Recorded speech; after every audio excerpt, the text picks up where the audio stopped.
The Evansdale case rests in the soft paper smell of an old Iowa file. And tonight, we sit beside the detectives who kept returning to it after 10 long years. Settle in, and let the pace stay slow. There is no rush here, only the patient turning of pages, the quiet weight of names, and the careful work of holding facts gently. You begin with Evansdale, Iowa, in the warm middle of July, the kind of day when pavement holds the sun and lake water carries a faint green smell. It was the 13th of July 2012 when two cousins, Lyric Cook Morrissey and Elizabeth Collins, went for a bicycle ride near Myers Lake. You can imagine the first notes in the file, written quickly, with ordinary details trying to become useful details. A time, a place, a description, a grandmother's house. Two girls expected back soon. As you sit with the Evansdale case, you notice how quietly the ordinary world enters the record, with familiar names, porches with summer shade, and a lake edged by grass, gravel, and slow-moving water. The bicycles would matter later, so would Elizabeth's purse and the phone inside it, and the path near the southeast corner of Myers Lake. At first, though, everything still had the feeling of a local search, the kind where people call out names and listen for an answer. You turn the page slowly, and the first afternoon begins to take shape. The girls had been at their grandmother Wilma Collins's home, a place close enough to town that a short ride could seem harmless in memory. Around midday, they left together. Lyric was 10 years old. Elizabeth was 8. In the file, their ages sit there, with a quiet heaviness, not as drama, but as plain truth, because every investigator who read those lines knew the search was for children. The first call came in during the afternoon, when worry had already grown into something more formal. Police searched the nearby area, and then the search widened. You can hear, if you stay with the page, the low murmur of radios, the shut of car doors, and the sound of shoes moving over summer grass. Officers, firefighters, family members, and neighbors all began doing the careful work that comes first in a missing child case. They looked where children might be before they could bear to think of anything else. At Myers Lake, the details became more fixed. The girls' bicycles were found near a trail, and Elizabeth's purse was found nearby, with her phone still inside. Those objects were not answers. They were only points on a map, quiet and stubborn, asking everyone to look closer. You can picture an officer standing there in the late afternoon light, feeling the air change around the search, as a simple absence became a larger question. The lake itself was searched, because investigators had to begin with what was nearest and most visible. Divers entered the water. Boats moved slowly. People watched the shoreline, where reeds brushed against one another and insects made their soft summer noise. You can feel the heat of that evening in the file, even years later, because the hours are written with the pressure of people trying not to waste a minute, while still moving carefully. By evening, more agencies had joined the work. The Iowa Division of Criminal Investigation became involved. The FBI was notified. The National Center for Missing and Exploited Children helped spread the girls' images and descriptions beyond Evansdale. You follow those expanding circles on the page, from one local road to one county, then farther outward, toward truck stops, stores, and other places where a notice might catch a tired person's eye. And still, the case stayed quiet in the way hard cases often do. There was no single line that made the file open easily. There was no immediate witness whose memory settled everything. There were only times to compare, sightings to check, people to interview, and ground to search again. You sit with that part of the investigation, and you feel the patience it required, the patience nobody wanted to need. In the early hours after Lyric and Elizabeth vanished, searchers moved through wooded areas and around the lake. You can imagine flashlights passing over branches, grass dampening underfoot, and the small scrape of gravel beneath tired shoes. The work was practical and human. Check this path. Knock on that door. Ask the same question with care. Write the answer down. Return to the map. This is where the Evansdale case begins to teach its first lesson about patient detective work. At the beginning, investigators don't know which fact will later matter. They collect everything they can, even the details that seem too ordinary to carry weight. A vehicle seen near the area. A conversation remembered later. A person who was home. A person who wasn't. You can almost feel the paper thickening under your hand as reports begin to stack. The days that followed were filled with searching and with waiting. Volunteers came forward. Families held on to hope. Officers moved through interviews, tips, and searches with the slow rhythm of a case that had become larger than one department. The smell of coffee would have settled into offices and command spaces. Printers would have warmed the air. Phones would have rung, and each ring would have carried the fragile possibility of news. As you read deeper, you see how quickly a small town can become both intimate and overwhelming. Everyone seems close to the story, and yet the truth remains distant. A person may remember a truck, a road, a small movement near the lake, but memory has weather around it. It shifts with fear, time, and repetition. Investigators had to listen without forcing the facts into shapes too soon, and that is one of the quietest forms of discipline. The Evansdale investigation did not resolve in those first days. It did not resolve in the first weeks. The families waited through summer heat, through the change of light in the evenings, through the first signs of another season. You can imagine the file resting open on a desk while someone studies the same map again, tracing the distance between Myers Lake and every place a person might have gone. There is a particular sound to waiting in a case file. It is the soft lift of one page and the faint rasp as it settles over another. It is the hum of fluorescent lights in a room where someone stays late. It is a pen tapping once, then going still. You are the detective tonight, and you understand that waiting is not the absence of work. It is often the work itself. Months passed before another fixed point entered the record.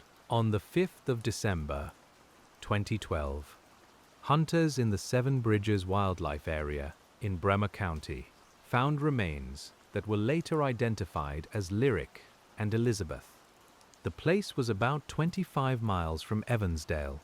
In the script of the investigation, that distance matters, but we hold it gently. We do not need to dwell on what was found. We only need to understand that the search changed. You sit with that December page for a while. The air in Iowa would have been colder then, with bare branches and the dry sound of leaves underfoot. The file feels different here, as if the paper itself has cooled. The question was no longer only where the girls were. It became who had taken them from one place to another, and how that person knew enough or risked enough to use such a remote area. Investigators guarded certain details closely. They did not release everything they knew.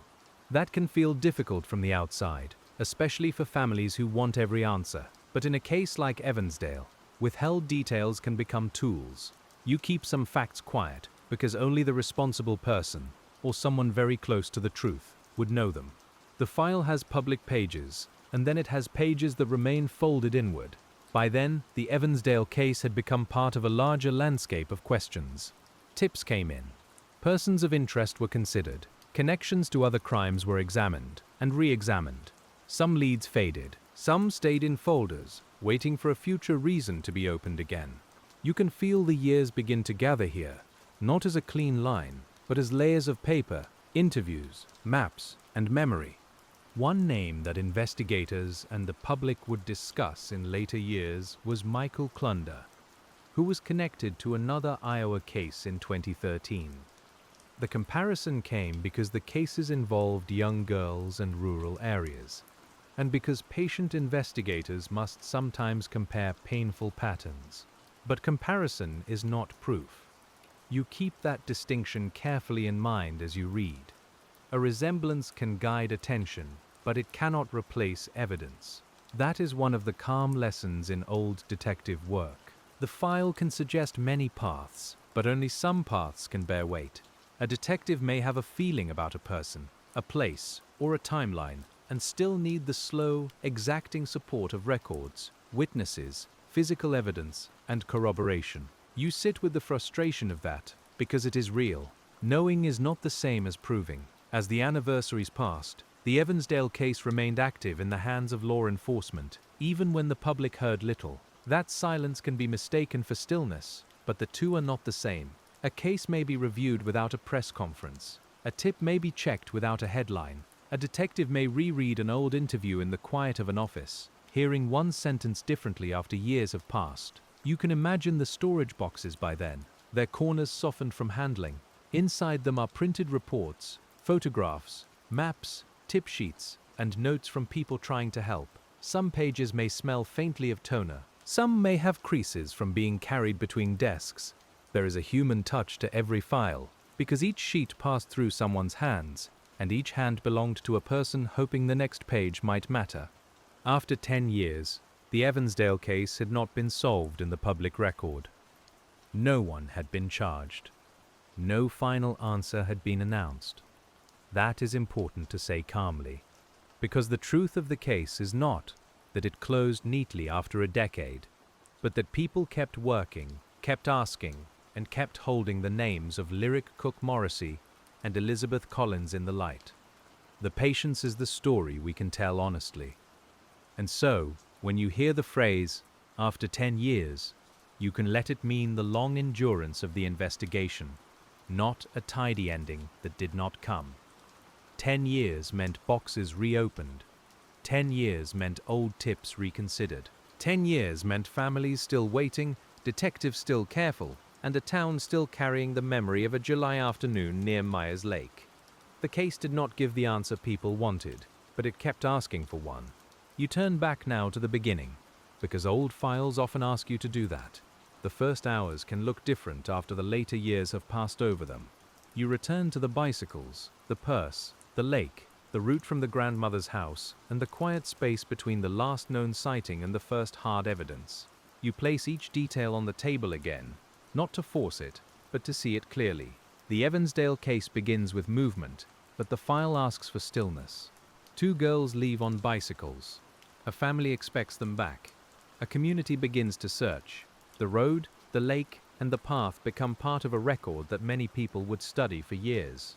You can almost hear the distant sound of tires on a warm street, and the ordinary afternoon that no one knew would become so carefully remembered. When investigators studied the area around Myers Lake, they were studying more than geography. They were studying opportunity, familiarity, and timing. Who knew the lake well enough to move there without drawing attention? Who might have seen the girls? Who might have been present, passing, waiting, or leaving? The map was not only a map. In a case like this, it became a quiet instrument for asking human questions.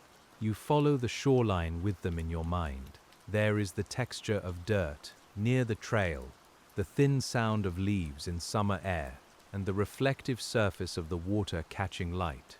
Searchers would have looked at obvious places first, because obvious places must be ruled out before a case can move outward. That is the careful order of things: near before far, seen before unseen, known before unknown. The discovery of the bicycles gave investigators one kind of anchor. It suggested where the girls had been, or where someone wanted people to believe they had been. But an anchor is not a full route. It holds one point while the rest of the line disappears into open water. You sit with that image gently because it matches the feeling of the early Evansdale file, precise in some places and painfully blank in others. In the first reports, time mattered deeply. Around noon, the girls left. Later, they were missed. By mid-afternoon, police were searching. By late afternoon, the bicycles had been found. Each time in the record is like a small bead on a string. You move from one to the next, feeling the space between them, knowing that investigators spent years asking what happened in those spaces. A witness account can feel firm at first, then soften under review. Someone remembers seeing 2 girls. Someone remembers a vehicle. Someone remembers nothing unusual at all, and even that becomes part of the larger shape. You, as the detective tonight, know that memory is not a machine. It is a room people enter with care, where light falls differently depending on fear, attention, and the passage of time. The investigators had tools, but not magic. They had interviews, searches, databases, maps, public alerts, forensic work, and the slow cooperation of agencies. They had trained people and volunteers. They had technology available in 2012, which was useful, but not the same as certainty. The work depended on patience and on the willingness to revisit the same facts without becoming careless from familiarity. That can be difficult to understand from outside a case. People want a single clue to glow brighter than the rest. They want the file to point, cleanly and kindly, toward one answer. But many investigations do not behave that way. They are made of small pieces, some sharp, some dull, some later discarded, and some kept because they might fit with evidence not yet understood. The Evansdale case, by its nature, required investigators to hold open possibilities without letting them become conclusions. A stranger might have passed through, someone local might have known the area, a person might have watched for an opportunity, or acted within a narrow window that only later became visible. Each idea had to be tested against what could actually be shown, and that testing takes time. You can picture the interview rooms across those first weeks. A table, a recorder, a legal pad, the soft click of a pen, a person answering questions, maybe tired, maybe nervous, maybe simply trying to remember. Investigators listen for facts, but they also listen for changes, omissions, and small consistencies that hold steady across retellings. The room may be plain, but the work inside it is delicate. Families, too, became part of the long endurance of the case, not as evidence, but as people waiting beside the investigation, living through days that did not stop just because answers had not come. Bills arrived, work continued, meals were made and left unfinished. The world kept its ordinary schedule, while one part of life remained fixed on the afternoon when Lyric and Elizabeth did not come home. That human waiting matters. It is easy, from a distance, to speak of cold cases as puzzles. But inside the file are families, officers, searchers, dispatchers, and neighbors who carried the weight differently. You feel that as you read, and you keep your voice low. The goal is not to turn grief into mystery. The goal is to understand how patient work continues when grief has no easy place to rest. Years later, something shifted in the file. Not because the answer appeared, but because time itself became part of the investigation. Years later, something shifted in the file. Not because the answer appeared, but because time itself became part of the investigation. The Evansdale case had entered that quieter phase where every old report could become new again, if read with the right patience. You sit at the desk with the folder open, and the paper feels softer now, handled by many careful hands. A decade does that to a case. It turns the first rush of urgency into a steadier kind of attention, and it asks everyone to keep looking without pretending the path is simple. In the 10th year, people spoke again about Lyric and Elizabeth, with the gentleness that long memory requires. Law enforcement renewed requests for information, and families continued asking anyone who knew something to come forward. You can imagine a press room, with cameras arranged quietly, a microphone waiting on a stand, and officers choosing each word with care. The Evansdale case was still open. The names were still spoken. The work had not ended just because the calendar had moved forward. When you return to the early files after 10 years, the first thing you notice is how much of the investigation depends on ordinary memory. Someone who once thought a detail was too small may later understand that it mattered. A car parked in an odd place, a person acting differently, a comment made in passing, or a sudden absence from routine could sit unnoticed for years. You hold those possibilities lightly, because not every memory is reliable, but some memories become clearer when people feel ready to speak. That is why cold case investigators often ask the public the same questions again. They are not always searching for a new fact. Sometimes they are searching for a person who has changed. Someone may have been afraid. Someone may have been loyal to the wrong person. Someone may have dismissed their own instinct and carried a small unease through the years. In the Evansdale case, as in many old investigations, time may loosen what silence once held tightly. You can hear the room around you as you read that idea. There is the low hum of a vent, the dry sound of a page turning, and the faint scent of dust in a file that has waited on a shelf. A detective studying an old tip sheet is not chasing drama. They are weighing words. They are asking whether the person who called sounded certain, whether the detail was checked, and whether a newer database, a newer witness, or a newer method might change the meaning of an old note. But there was another layer waiting in the Evansdale case, and it was the careful question of geography. Myers Lake and Seven Bridges Wildlife Area are not just names in the file. They are two places separated by distance, by roads, by choices, and by the quiet assumption that whoever moved between them had some reason for doing so. You can place one finger on the lake and another on Bremer County, and you can feel the empty road between them asking to be understood. Investigators looked closely at that distance, because movement can be a kind of signature. A person chooses a route, a turn, a remote place, perhaps from habit, perhaps from familiarity, perhaps from a belief that no one will look there soon. You follow the roads in your mind through northeastern Iowa, past fields, small towns, tree lines, and places where gravel shoulders collect dust. The map is calm on the table, but it carries the weight of decisions made in private. The Seven Bridges Wildlife Area, where Lyric and Elizabeth were found in December, was not a random point on a blank page. It was a wooded public area, a place someone might know from hunting, fishing, driving rural roads, or simply living nearby. You do not need to make the place ominous. It can remain what it was for many people, a quiet outdoor area with winter air, bare branches, and the pale crunch of frozen ground. But inside the Evansdale case, it became a place investigators had to study with care. When detectives think about a place like that, they ask patient questions. Who knew it well? Who felt comfortable there? Who might have gone there without needing directions? Who could travel from Evansdale to Bremer County without feeling exposed?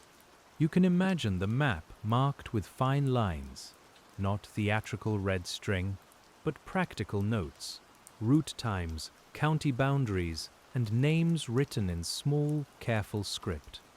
The work is not dramatic, it is methodical. Geography also has a texture that a flat map cannot fully show. There are turns that feel hidden, roads that seem busier at certain hours, pull-offs that a local person might notice, and wooded spaces that appear different in winter than summer. You sit with that difference for a moment.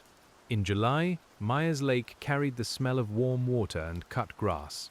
In December, Seven Bridges would have held cold air, brittle leaves, and the hollow sound of footsteps under trees. In the Evansdale case, investigators also had to consider whether the two locations reflected planning or opportunity.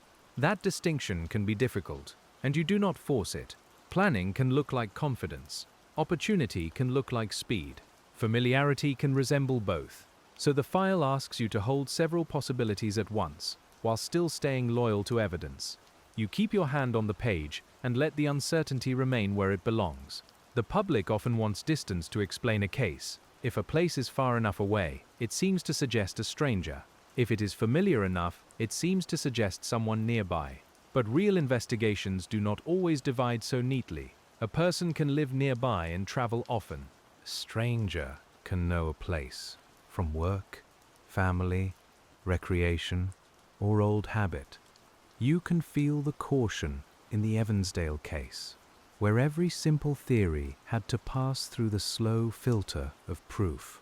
As the years passed, tips about vehicles, people, and possible connections continued to come in. Each one had to be logged, reviewed, and either pursued or set aside. You can imagine the sound of a phone call being transcribed, the cool touch of a keyboard, and the quiet pause before an investigator decides what follow-up is needed. Tip work is not glamorous. It is patient listening, repeated again and again, with no guarantee that the next call will be useful. Yet every case that endures for years depends on people doing that work. A tip that seems minor can connect to another file. A name can appear twice, a vehicle description can match an old statement, or a lead can dissolve after hours of checking, and still the work has value because it clears the path a little. In the Evansdale case, that clearing mattered. The file could not move forward by hope alone. It needed careful elimination as much as discovery. You learn as you sit with cold case work that elimination has its own quiet dignity. To rule someone out, to verify an alibi, to check a record and find no match, is still part of serving the truth. It can feel like nothing from the outside, but inside the investigation, it protects the case from drifting into rumor. You turn another page and notice how many hours can be hidden behind one short line in a report. Across the years, there were also comparisons to other cases, because investigators must sometimes look beyond one file. The Evansdale case drew public comparison to the Delphi case in Indiana, after 2 girls were killed there in 2017. The comparison came from surface similarities and from the understandable human need to see patterns. You hold that gently because comparison can be useful, but it can also mislead when grief and uncertainty press hard on the mind. Investigators reviewed possible connections, as careful investigators do. They looked at timing, location, behavior, and known facts, and they did not announce a proven link between Evansdale and Delphi. That restraint matters. You can feel the discipline behind it. A rumor may travel quickly, but a case file moves more slowly. Evidence has to carry its own weight, and if it cannot, the file must not pretend otherwise. The Evansdale case asks the listener to be patient with that kind of restraint. It is not silence for the sake of silence. It is the protection of accuracy. Law enforcement sometimes knows details that cannot be shared, and sometimes they know less than the public imagines. Both truths can exist at once. You sit between them, with the page open, and you allow the unknown to remain unknown. There is a quiet ache in that posture, because human beings prefer completed shapes. We want the beginning to point clearly to the middle, and the middle to carry us gently to the end. But old investigations often move in circles. A detective returns to the first interview. A family repeats the same plea. A tip from years earlier is read again. You may feel the rhythm of it now, slow and circular, like rain tapping the same window through a long evening. When the next box came down from the shelf, the focus returned to people who knew the landscape around Evansdale. Not because only a local person could have been responsible, but because familiarity remained a central question. You can imagine a detective reading names from old lists, noting where people lived, worked, drove, hunted, or spent time. The smell of old paper rises from the box. The tape on one folder has yellowed. A paper clip leaves a faint rust mark near the top of a page. In cases like this, investigators sometimes build broad lists and then narrow them patiently. They may look at people with access to certain areas, people whose movements matched certain windows, or people who made statements that later seemed worth revisiting. They may compare records, interview associates, and check whether someone's story stayed consistent over time. You can feel the weight of that work because it is made from ordinary administrative acts, repeated with unusual care. The Evansdale case also required attention to family circles, community circles, and outsider possibilities without collapsing those categories too quickly. In a small community, almost every thread can touch another thread. That does not make every person suspect. It means investigators have to be careful with assumptions, because relationships, histories, and gossip can blur the edge between fact and feeling. You, as the quiet detective tonight, keep returning to what can be verified. Verification has a sound. It is the click of a database search, the shuffle of a records request, the murmur of a phone call to another agency. It is a detective asking for one more document before forming a conclusion. It is the small patience of waiting for a return call. In a cold case, even the simplest confirmation can take days, and sometimes the answer arrives folded into another delay. That patience extends to physical evidence as well. Evidence is collected at one time, stored under rules, and sometimes retested later when science improves. In the Evansdale case, authorities have not publicly described every piece of evidence they hold, and that is important. You do not invent what the file has not given us. Instead, you sit with the broader truth that old evidence can wait for new methods, and new methods can sometimes bring a case closer to clarity. Across the country, cold cases have been changed by advances in DNA testing, genealogy, digital records, and database searches. That knowledge can make families hopeful, and it can make investigators return to boxes with fresh eyes. But hope must be handled carefully. Not every case has the right sample. Not every sample is usable. Not every test gives an answer. You can hear the steady tone needed here, the tone that says possibility is real, but certainty has to be earned. For Evansdale, the public record has not shown the kind of forensic breakthrough that closed other long investigations. That does not mean investigators have no evidence. It means the public does not have the full file, and we should not pretend we do. You rest your hand beside the folder, letting that boundary stay clear. The mystery is not improved by filling blank spaces with invention. It is honored by naming what is known and leaving space around what is not. The families of Lyric and Elizabeth lived through each year with that same boundary. They knew some things because law enforcement told them. They did not know everything because no family in an open case can be given every detail. They asked for answers. They remembered birthdays, anniversaries, and ordinary moments that did not return. You can imagine photographs kept close, voices remembered, and rooms where silence settled differently after the girls were gone. We stay with the investigation, but we do not forget the people. That is part of the calm work. A file can become abstract if you let it. All timelines and maps and agency names, but the reason for the file is human. Lyric Cook Morrissey and Elizabeth Collins were not symbols. They were children with families, with habits, with laughter remembered by people who loved them. The names should be spoken with care each time they appear. As public attention came and went, the Evansdale case remained in the background of Iowa law enforcement. Reporters checked in at anniversaries. Officials repeated that the case was active. Family members asked people to search their memories. Community members held the story in a quieter way, because a town cannot live forever in the first week of a tragedy, yet it also cannot simply forget. You feel that balance as you read, the balance between daily life and lasting absence. There is a particular texture to anniversary reporting in a cold case. The same photographs are shown again, the same dates are spoken again. A few updated lines are added, if there are any. The faces of the children stay the same age, while the adults around the case grow older. You notice that in the Evansdale case, and it slows you down. Time moves everywhere, except inside the last known images. That is one reason detectives keep returning to photographs. A photograph is not an answer, but it preserves context. Clothing, posture, background, and the way a person was last seen can help the file stay anchored. In a quiet office, a photograph may sit beside a map and a typed statement, and the combination asks a simple thing of the investigator. Remember, this is real. Remember why the details matter. But there was another part of the file that required patience, and that was the careful handling of public belief. In long cases, rumors can grow around empty spaces. People try to help. People also speculate. Sometimes they repeat details that were never confirmed, or turn suspicion into certainty, because uncertainty feels unbearable. You, tonight, let the file teach a slower habit. You listen, but you do not rush to believe. The Evansdale case gathered many public theories over time.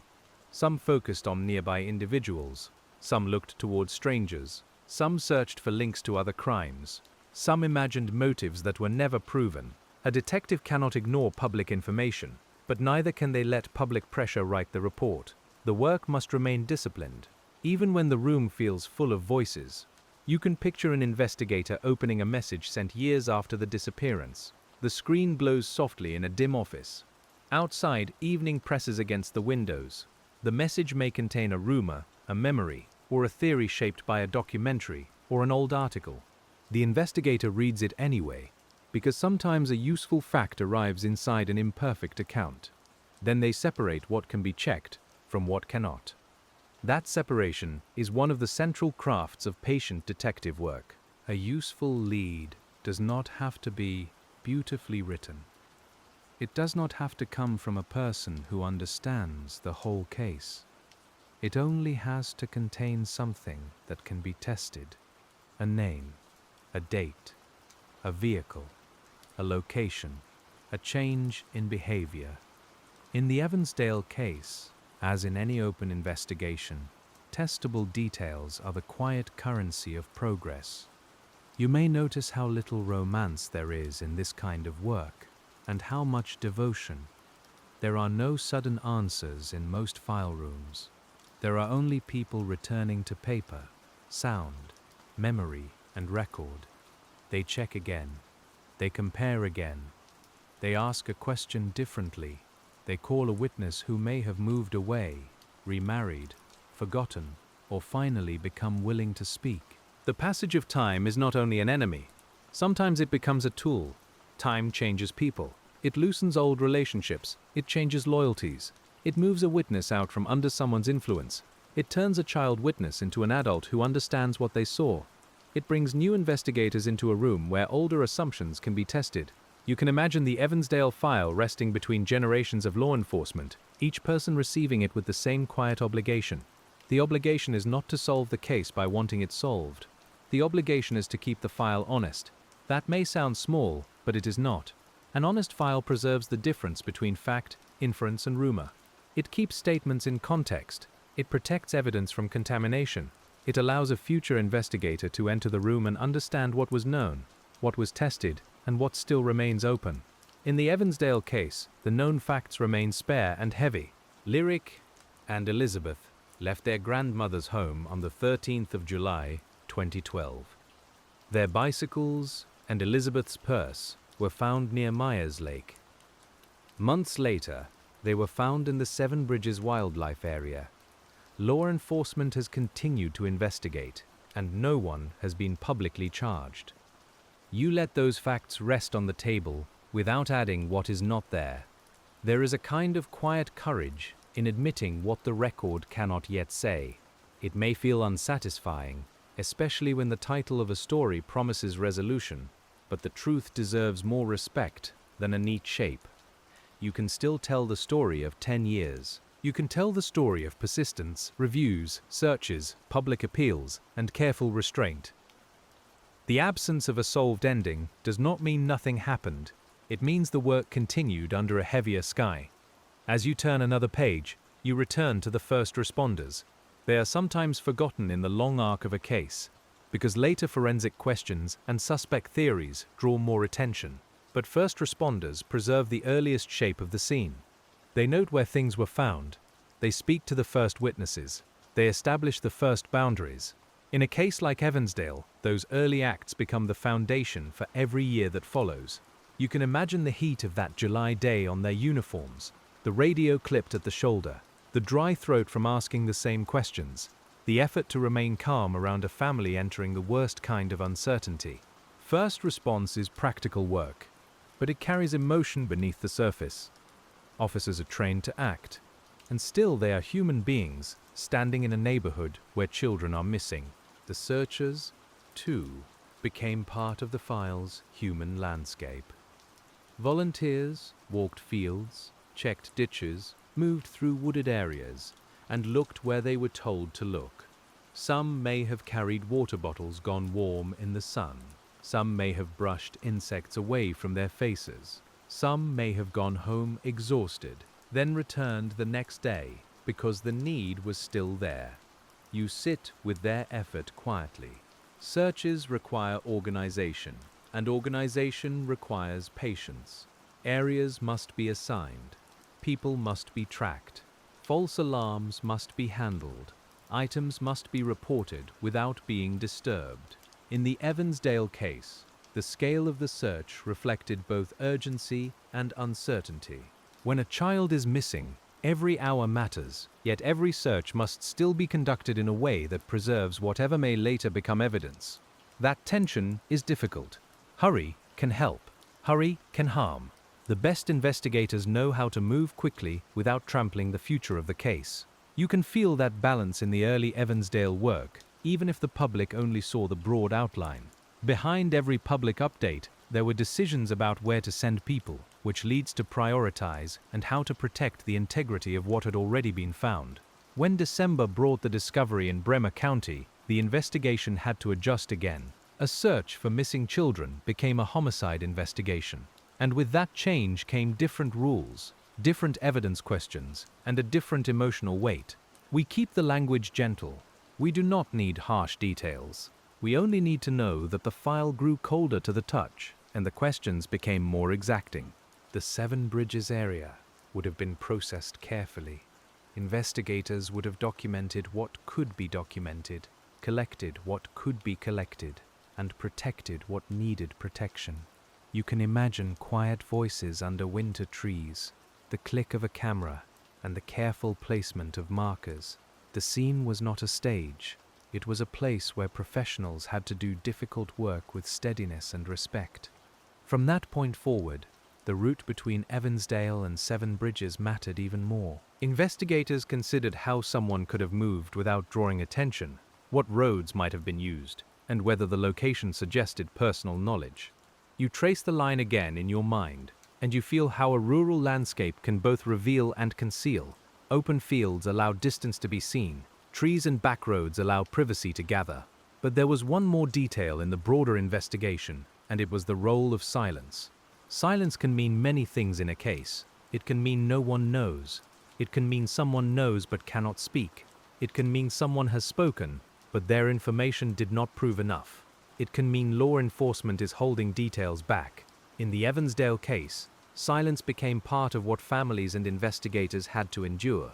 You sit with that silence without making it larger than it is. The room around you is still. The file is open. The lamp throws a soft circle on the desk.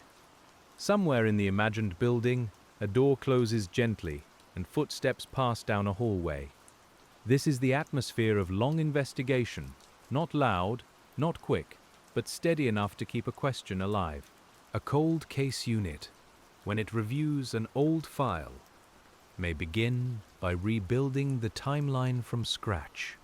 You can picture that work as a careful clearing of the table. Every report is placed in order, every known time is checked, every assumption is marked as an assumption. The Evansdale case benefits from that kind of reordering, because when a file has been handled for years, the mind can start to remember conclusions more easily than the evidence beneath them. Rebuilding the timeline means returning to the 13th of July again. It means asking when the girls were last seen, when they were first missed, when officers arrived, when the bicycles were located, and who was where during each window. It means comparing statements made in the first hours with statements made later. You run your finger down the page, slowly, noticing how time can narrow or widen depending on one small correction. Investigators may also revisit phone records, dispatch logs, old maps, and witness statements. They may ask whether a tower record was interpreted correctly, whether a call came in earlier than remembered, or whether a witness used approximate language that later became treated as exact. That is the danger of time. Soft details can harden by repetition. A patient review softens them again, not to weaken the case, but to restore accuracy. Accuracy is a quiet form of care. It refuses to let the file become a story that pleases the ear while betraying the facts. You feel that as you stay with Evansdale.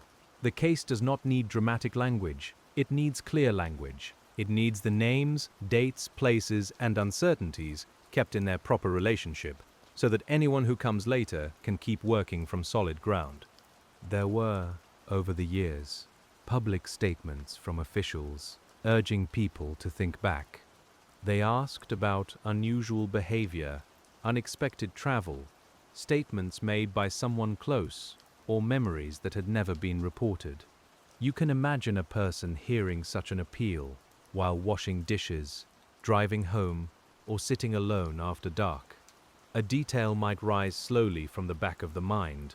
The first act of courage might be only picking up the phone. Not every call leads somewhere. Many do not. Still, law enforcement asks because one call can matter. In old cases, the missing piece may be held by someone who does not know its value. They may have heard a person mention Evansdale too often, or avoid it too carefully. They may have noticed a change in routine after July of 2012. They may have kept a small doubt folded away for years. You, as the detective at the lamp, treat those possibilities with gentleness. Real people are not pieces on a board. They have fears, obligations, and memories shaped by time. A person may delay speaking for reasons that seem confusing from the outside. The role of investigators is to receive the information, test it, and protect the integrity of the case. The role of the listener tonight is simply to understand the patients involved.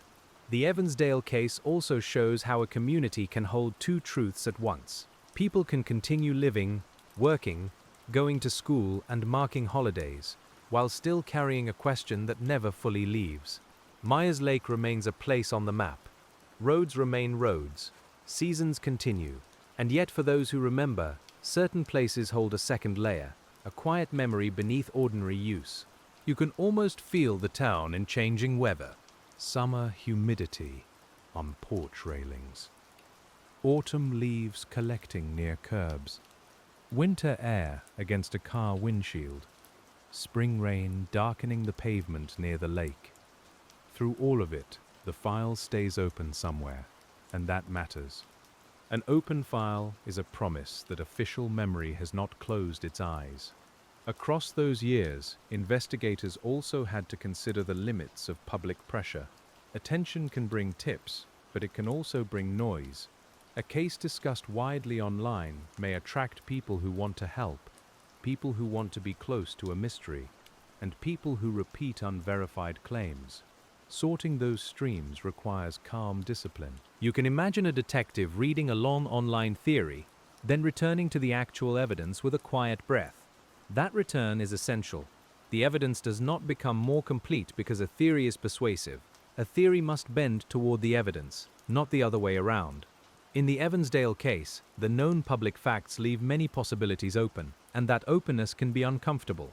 But discomfort is not permission to invent certainty. You keep the pencil still until the record gives you reason to write. When people ask why a case remains unsolved, they sometimes imagine a single failure. But cold cases often remain open for many small reasons combined. A narrow time window, limited witnesses, a remote secondary location, evidence that does not yet identify a person, leads that point near something, but not close enough. You let that complexity settle slowly. It is not an excuse. It is part of the landscape investigators have had to cross. And within that landscape, patience is not passive. It is active, repetitive, and sometimes exhausting. Patience means rereading a statement when you would rather put the file away. It means calling someone again after years of silence. It means preserving evidence for tests that do not yet exist. It means telling a family, honestly and carefully, that there is no arrest to announce while still continuing the work. The Evansdale case has required that kind of patience from many people. Family members who kept speaking, investigators who kept reviewing, community members who kept remembering, reporters who returned respectfully at important intervals. Each role is different, and none of them alone can solve the case. But together, they keep the question from disappearing into time. You can imagine the file on a cold morning, opened beside a cup of coffee that has gone lukewarm. The detective's fingers move over the edge of a page, feeling the slight roughness where it was photocopied years before. Outside, traffic passes. Inside, the same names remain. Lyric, Elizabeth, Evansdale, Myers Lake, 7 Bridges. The words are familiar by now, but familiarity does not reduce their weight. A careful investigator may ask what the responsible person did after the case became public. Did they follow news coverage? Did they change routines? Did they move, talk too much, become silent, dispose of something, or show knowledge they should not have had? Those questions are common in long investigations. They are not answers by themselves, but they help shape interviews and reviews. Behavior after a crime can matter, but it can also be misread. Grief, fear, addiction, family conflict, and ordinary stress can all make people act strangely. That is why detectives cannot rely on strangeness alone. They need facts that connect. You sit with that caution because it protects innocent people as much as it seeks the guilty one. In a small community, that protection is not abstract. It is deeply practical. The Evansdale case, like many unresolved cases, has likely generated names that never became public and public names that never became charges. That distinction matters. A person can be discussed online without being charged. A person can be questioned without being responsible. A person can be ruled out quietly. The file may hold those paths, but the public record does not give us permission to flatten them into certainty, so we return to the facts again, as a kind of resting place. The girls disappeared from Evansdale on a warm July day. Their belongings were found near Myers Lake. They were later found in Bremer County. The investigation continued for years. No public resolution came after 10 years. Those facts do not answer everything, but they keep us from drifting too far from the shoreline. There is something almost meditative about returning to a case's fixed points. You breathe, and the file breathes with you. The same details appear, not because the story is stuck, but because patient work often depends on revisiting them until some new relationship appears. A location beside a time, a statement beside a map, a memory beside a later behavior. You let the pieces rest near each other without forcing them to lock. As the Evansdale investigation moved beyond its early years, technology continued to change around it.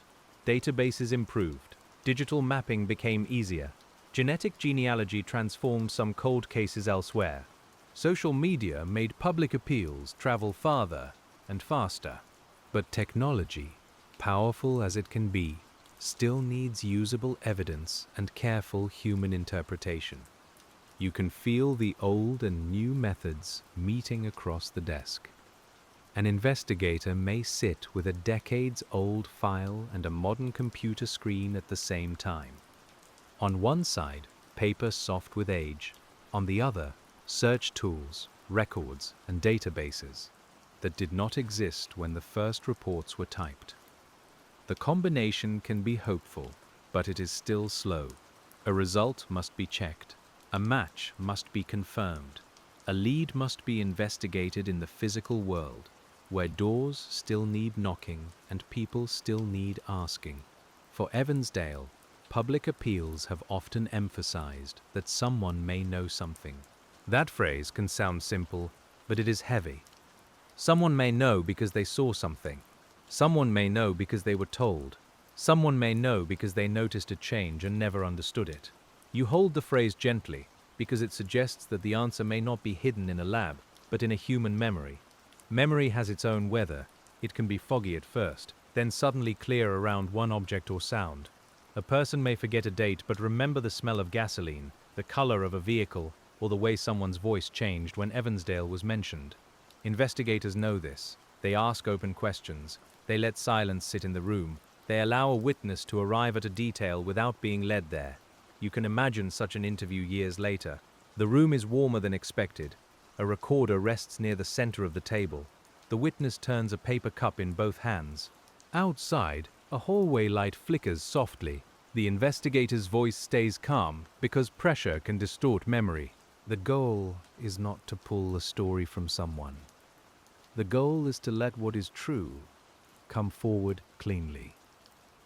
In a long case, even the families may revisit memories with new eyes. They may remember a small comment from before the disappearance, a relationship that felt uneasy, or a routine that seemed normal at the time. This does not mean families hold the answer. It means they, too, live with the file in their own way, carrying emotional details that official documents can never fully contain. The Evansdale case remains grounded in that human scale. 2 children, 1 summer afternoon, 1 community, 1 long investigation. It can be tempting to widen the lens until the case becomes part of a national pattern, but we should also narrow it again. The facts began in a specific place, with specific people, under a specific sky. You keep returning there because specificity is a form of respect, but there was one more strand to consider, and it was the relationship between hope and certainty. Families and communities need hope to keep asking. Investigators need certainty before they can act publicly. Those needs can rub against each other painfully. A family may feel a lead is strong. An investigator may know it cannot support a charge. Both may be sincere. The space between them is one of the hardest rooms in a cold case. You sit in that room tonight, quietly, without taking more than the record gives. Hope is not foolish. It keeps people speaking. It keeps a case alive in public memory. But certainty is what the justice system requires, and that standard is there for a reason. In the Evansdale case, the long wait shows the burden of needing both compassion and proof, year after year. Proof has a texture in the file. It is not a feeling. It is a statement that matches another statement, a record that confirms a movement, a test that supports a connection, or a timeline that can withstand challenge. You can almost see the detective building a small, careful structure from verified pieces. If one piece is weak, the structure must be strengthened or left unfinished. That restraint is slow, but it is necessary. The public may never see how many such structures were started and then set aside. A lead can feel promising until a receipt places someone elsewhere, or a phone record fails to match, or a witness corrects a memory. This is not failure in the dramatic sense. It is the ordinary labor of finding the truth by removing what is not true. You let that labor have its place.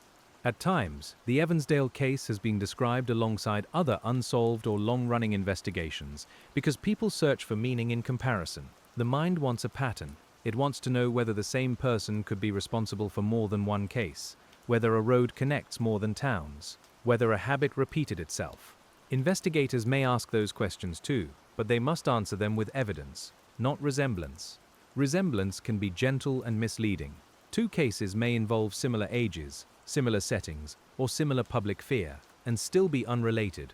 Another pair may look different at first, yet share a hidden link known only through evidence. You feel the limits of outside observation here.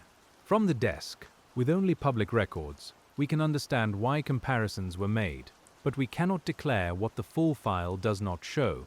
So the Evansdale case returns us again to humility. That word belongs in detective work more often than people think. Humility allows an investigator to say, "I do not know yet." It allows a family advocate to keep asking without inventing answers.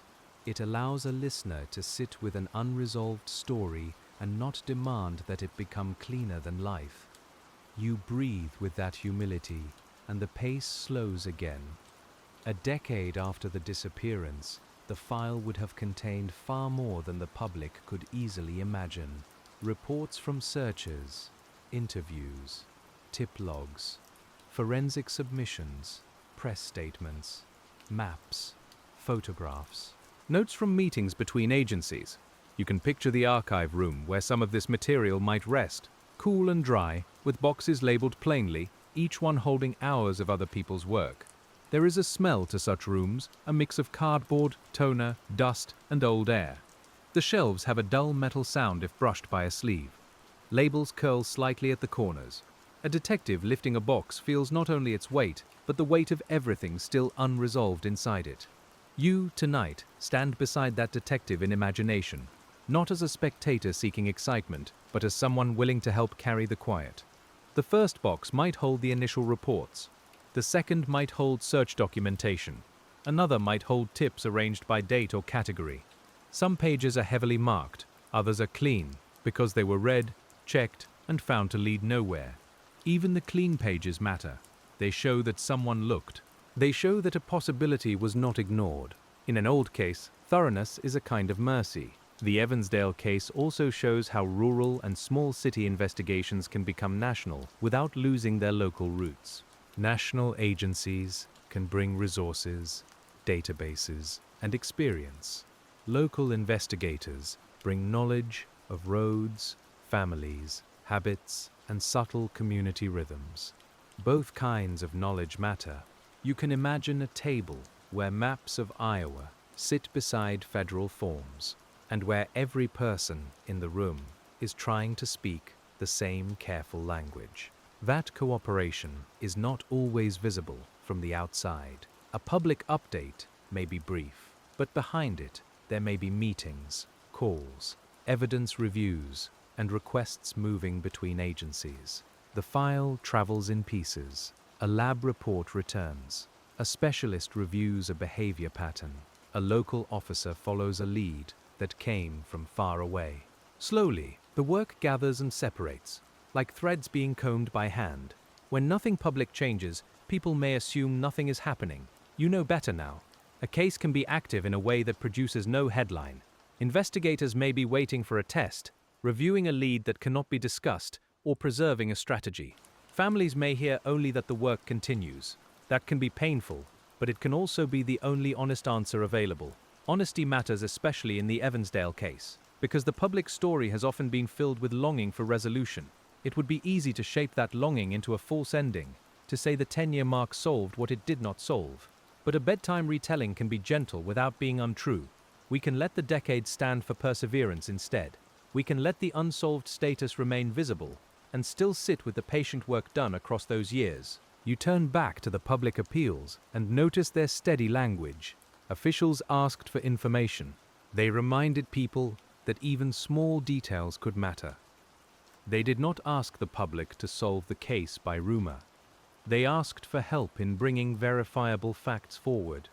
That distinction is quiet, but important. A case grows stronger when people bring facts, not conclusions. Sometimes a person may hesitate because they think their detail is too small. They may have seen a vehicle and forgotten the exact plate.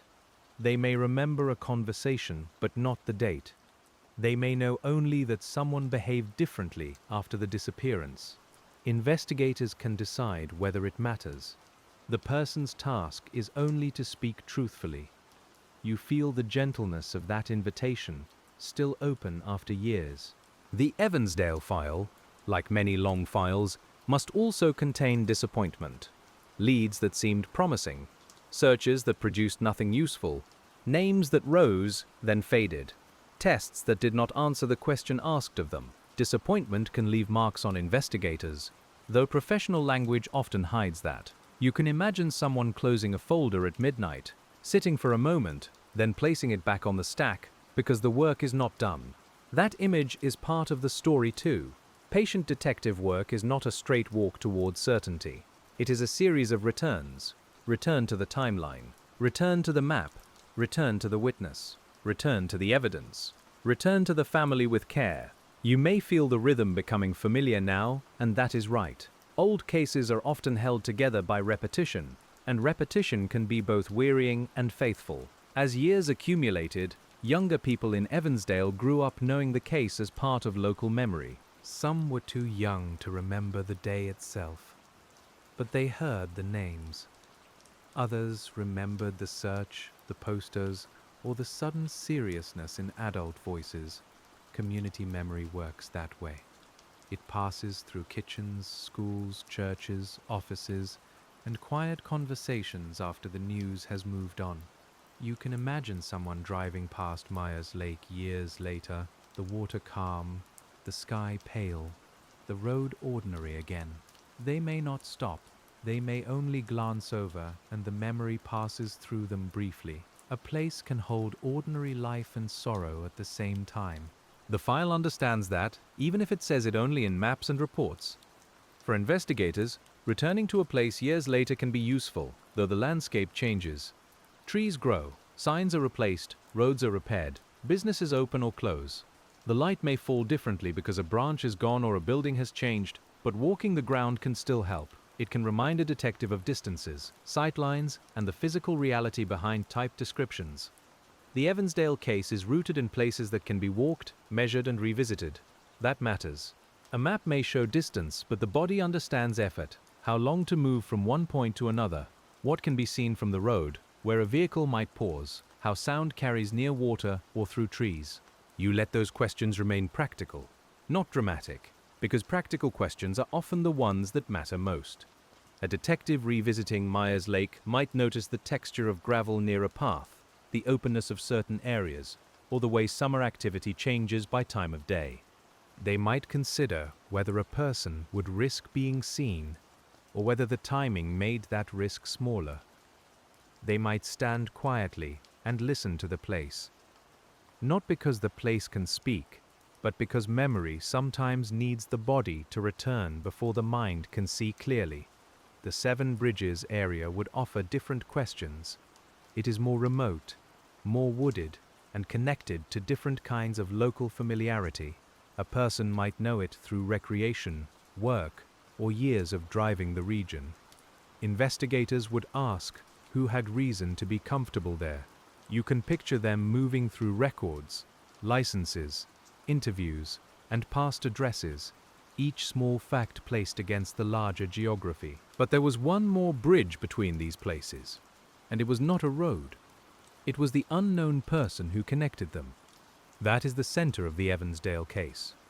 Someone carried knowledge, opportunity, and choices between the lake and the wildlife area.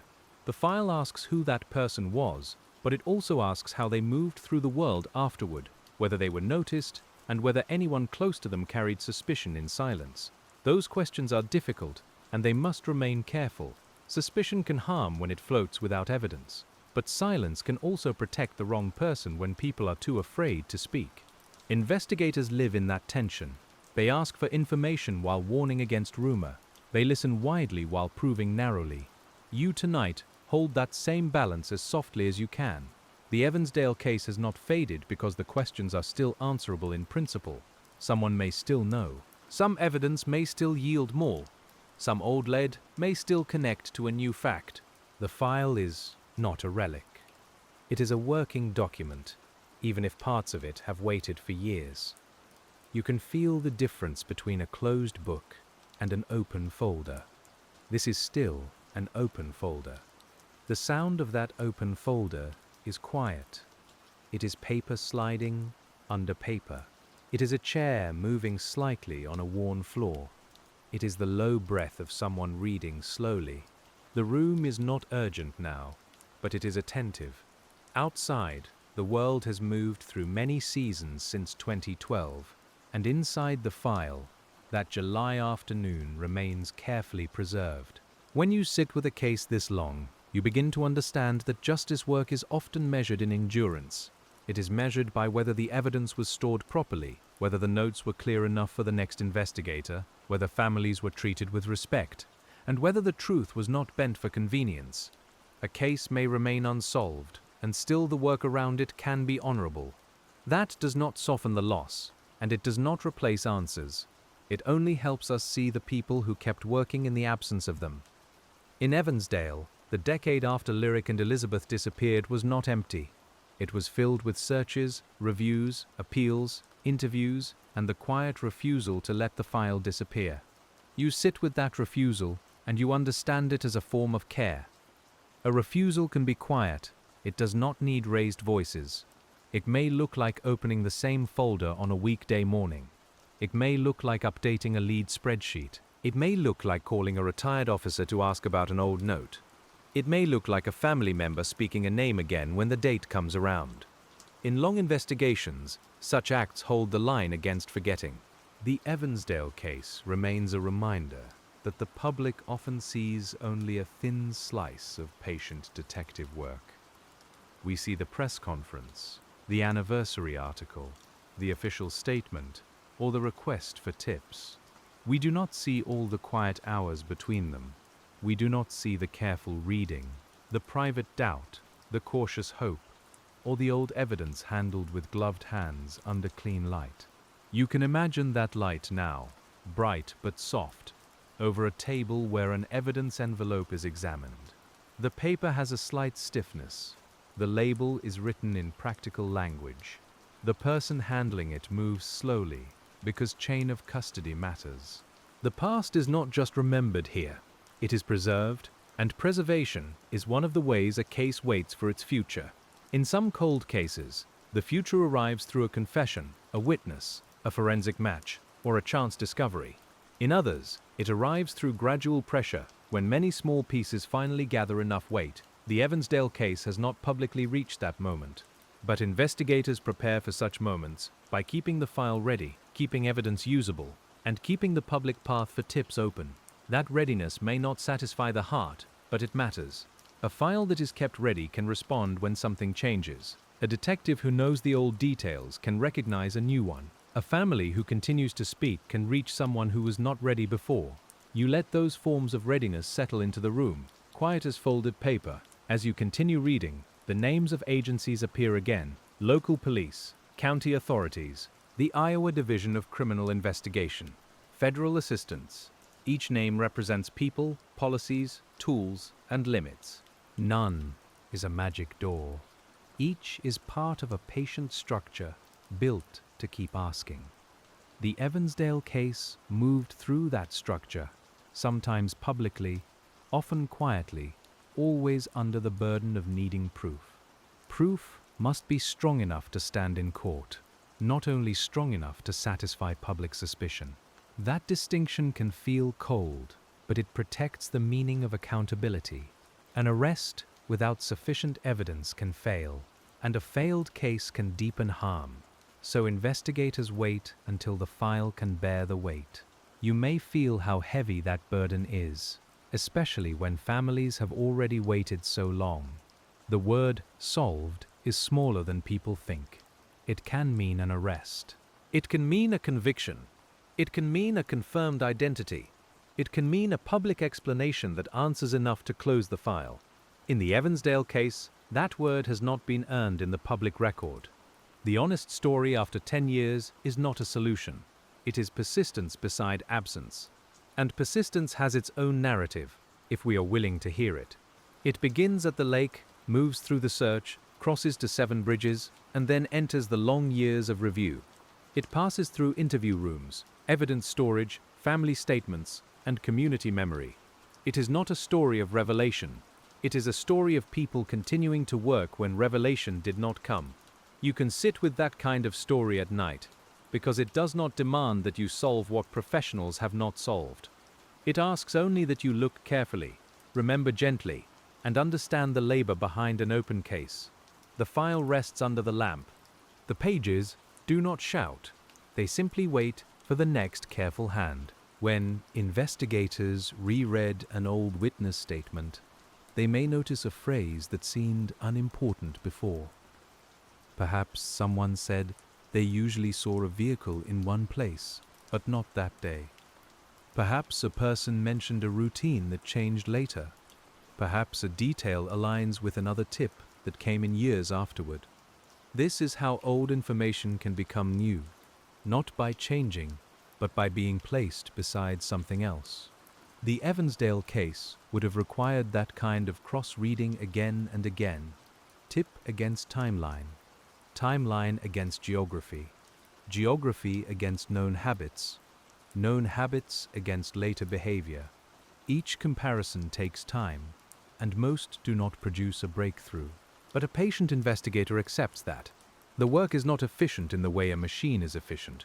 It is careful in the way human truth often requires. You can hear the small sounds of that care, a pencil underlining a phrase, a sticky note being placed at the edge of a page, a printer releasing a newly requested document, a phone ringing in another room. None of these sounds belongs to a thriller. They belong to a workplace where people are trying over and over to make the unresolved less opaque. The families also had to endure public attention that came in waves. At times, the case was widely discussed. At other times, it receded from national attention, though never from their lives.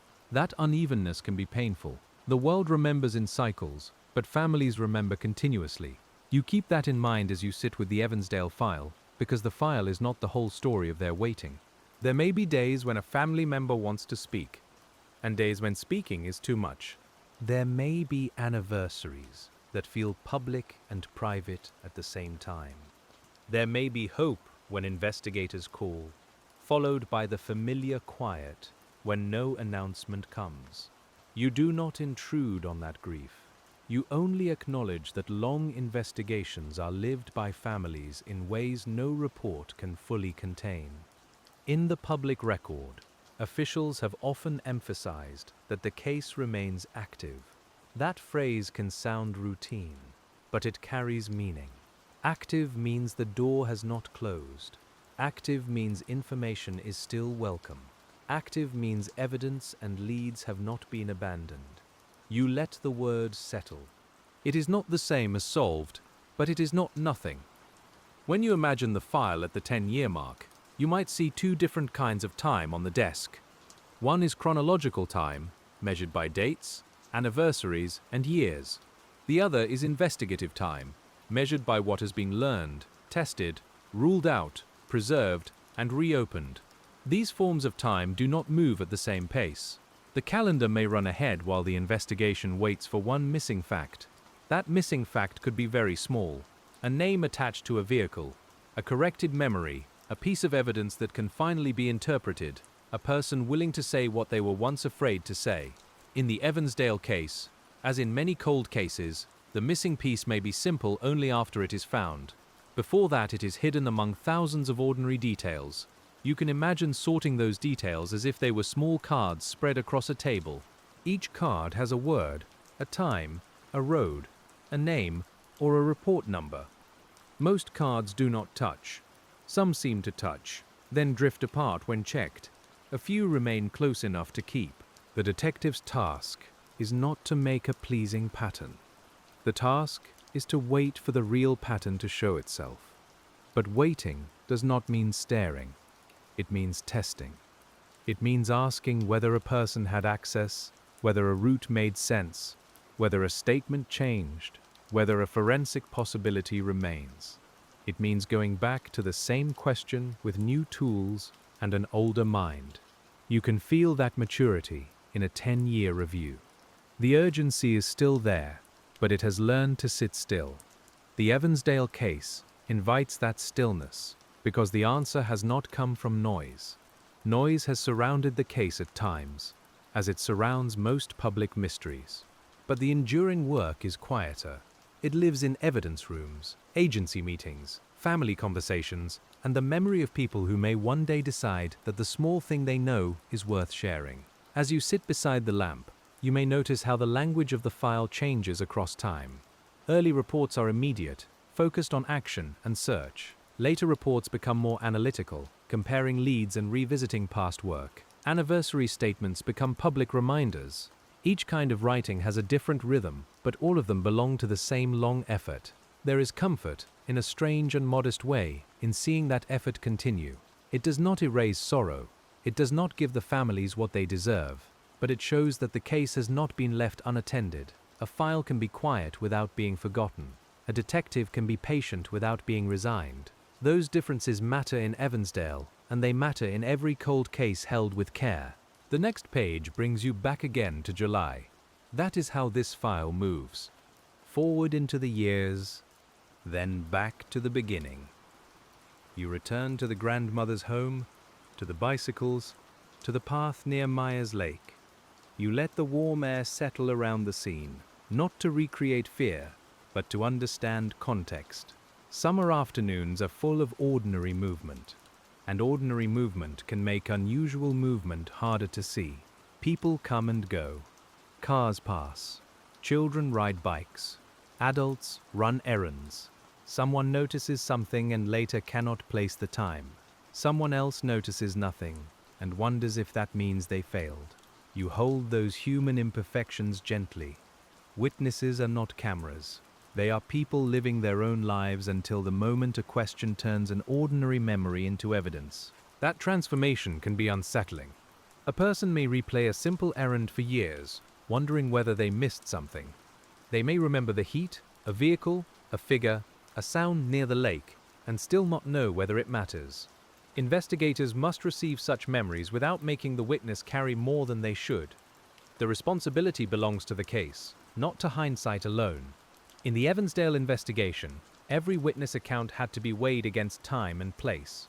If someone saw the girls, when was it? If someone saw a vehicle, where was it? If someone heard something, could the time be fixed? These questions are plain, but they are not easy. Memory resists exactness, and exactness is often what an investigation needs. You can feel the patience in those questions. The detective does not rush the witness. They may ask the same thing in another way. They may draw a simple map. They may ask what the weather felt like, what else was happening, what routine the person was following. Sensory memory can sometimes lead to practical memory. The smell of cut grass. The time a shift ended. The sound of a noon meal being prepared. This is why the sensory world matters in a case file. It is not decoration. It can be a bridge to memory. A witness may not remember the exact hour, but they remember the sun was high and the pavement hot. They may not remember a date, but they remember stopping for gas because the receipt later fixed the time. Investigators listen for those anchors, and you listen with them. The Evansdale case, after 10 years, still depended on anchors. Known places, known dates, known objects. The bicycles near Myers Lake, the discovery in Seven Bridges, the public appeals, the continued absence of charges. These are the points from which honest thinking begins. Everything beyond them must be held carefully, marked either as possibility or left aside. And yet possibility has its place. Without possibility, no old case would move. A detective must be willing to imagine that a forgotten lead could matter, that a person might finally speak, that a test might someday yield more than it once did. The discipline is in keeping possibility from pretending to be proof. You can feel that line under your fingers, thin as the edge of a page. In the quiet of this retelling, we do not need to solve the case ourselves. That is not our role. Our role is to sit with the patient work and understand its shape. We follow the investigators as they return to old ground. We follow the families as they keep the names present. We follow the file as it moves through years without closing. The Evansdale case asks for that kind of attention. A listener drifting near sleep may hear only fragments now. Evansdale, Myers Lake, 7 Bridges, 10 years. Still open. That is enough to stay oriented. The story is not racing away. It is moving like a slow hand across a page, pausing where the paper has worn thin from being read often. Somewhere in the imagined archive, a box waits with the case number printed plainly on its side. The room is cool. The shelves are orderly. The fluorescent lights make a soft sound overhead.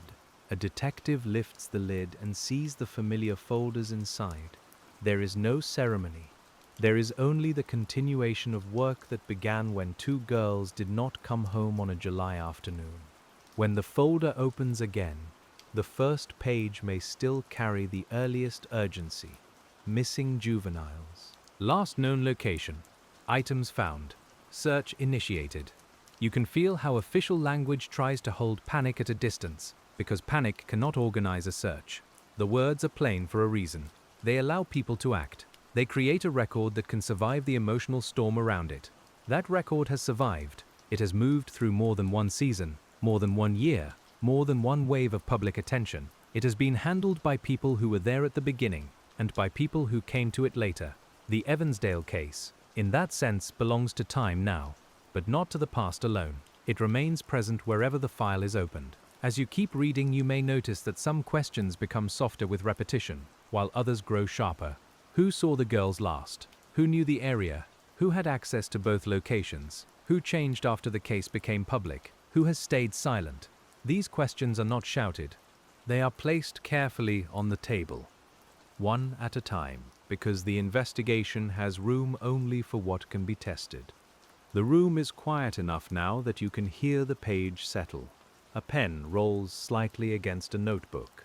The lamp gives off a mild warmth. Outside, the night is ordinary, with distant traffic and the faint movement of a building cooling after the day. Inside, the Evansdale case remains open, and the next page waits for the same patient attention as the last. The next page waits with the plainness of a form, and you notice how much plainness a difficult case can carry. There is a date, a reporting person, a location, and a few lines where an officer tried to capture the first shape of absence. In the Evansdale case, those first forms became the doorway to everything that followed. You can feel the pressure behind the neat boxes and typed words, because every simple line was written while the search was still alive. You turn the paper slowly, and the sound is soft enough to belong to late evening. The file does not ask you to hurry, it asks you to compare. One statement beside another. One time beside another, one road beside the quiet map of Evansdale. The work begins to feel less like chasing and more like careful gardening, removing what does not belong, protecting what might yet grow, and trusting that time may reveal what the first day could not. In an investigation like this, the earliest timeline is both essential and fragile. People often speak in estimates when they are frightened or unsure. Around noon can mean a little before, a little after, or simply the part of the day when the sun was high. Later, when those times are repeated in reports and interviews, they can seem firmer than they were. You tonight keep that in mind as you follow Lyric and Elizabeth from the house toward the lake. The Evansdale case depends on that careful treatment of time. The difference between minutes may matter, but only if the minutes are real. A witness who says they saw something shortly before lunch may not be giving a clock time. They may be remembering hunger, heat, a work break, or the light on a street. You let the detective ask gently, not to doubt the person, but to understand what kind of memory they are offering. You can imagine an officer sitting at a kitchen table, listening while a neighbor tries to place the day. The room smells faintly of coffee and dish soap. The refrigerator hums. Outside, a lawnmower starts and stops somewhere down the block. The witness rubs a thumb against the edge of a napkin, trying to remember whether the girls passed before or after a certain errand. These small domestic sounds become part of the atmosphere around truth. A timeline is built from such moments. It is not only built from records. It is built from the way people live, the errands they run, the meals they make, and the habits that give shape to an ordinary day. In the Evansdale investigation, every ordinary habit near Myers Lake could become a reference point. You can feel how human the work is, how dependent it is on routines that nobody expected to matter. But routines are also where a stranger, or someone familiar, might notice opportunity. A person who watches a place may learn when it is quiet. A person who lives nearby may know which streets children use, which paths feel private, and which times draw less attention. Investigators had to consider such possibilities without letting imagination outrun fact. You keep returning to the page, because the page is steadier than speculation. As you read, you understand why the bicycles became so important. They were not only objects found near Myers Lake, they were markers of movement interrupted. A bicycle carries the shape of a child's independence, the brief freedom of traveling a few blocks, or a short path without an adult beside you. In the Evansdale case, those bicycles became part of the last known geography, and investigators had to treat them with quiet care. The location of the bikes asked many questions. Were they left quickly? Were they placed? Were the girls separated from them there or somewhere nearby? Did someone approach on foot or in a vehicle? Could someone have used the lake area because it offered cover, familiarity, or a quick way to create confusion? Each question opens into more questions, and none can be answered by feeling alone. You can picture the scene being documented, not dramatically, but patiently. Photographs taken from several angles, measurements noted, items preserved, people kept back. The summer air would have been warm against skin, and the lake would have reflected the sky with the blank calm water often has. To the investigator, every visible thing mattered because one day a small position, a scuff, or a distance might become useful. Elizabeth's purse, with her phone inside, carried another kind of question. A phone can be a link to the world, but only if it is in someone's hand. Left behind, it becomes a silent object. You sit with that silence. You do not force it into meaning. You simply recognize why investigators would examine it, protect it, and ask what its presence suggested about how quickly ordinary movement had changed into something else. In 2012, phones were already important in investigations, though the digital landscape was not what it would become years later.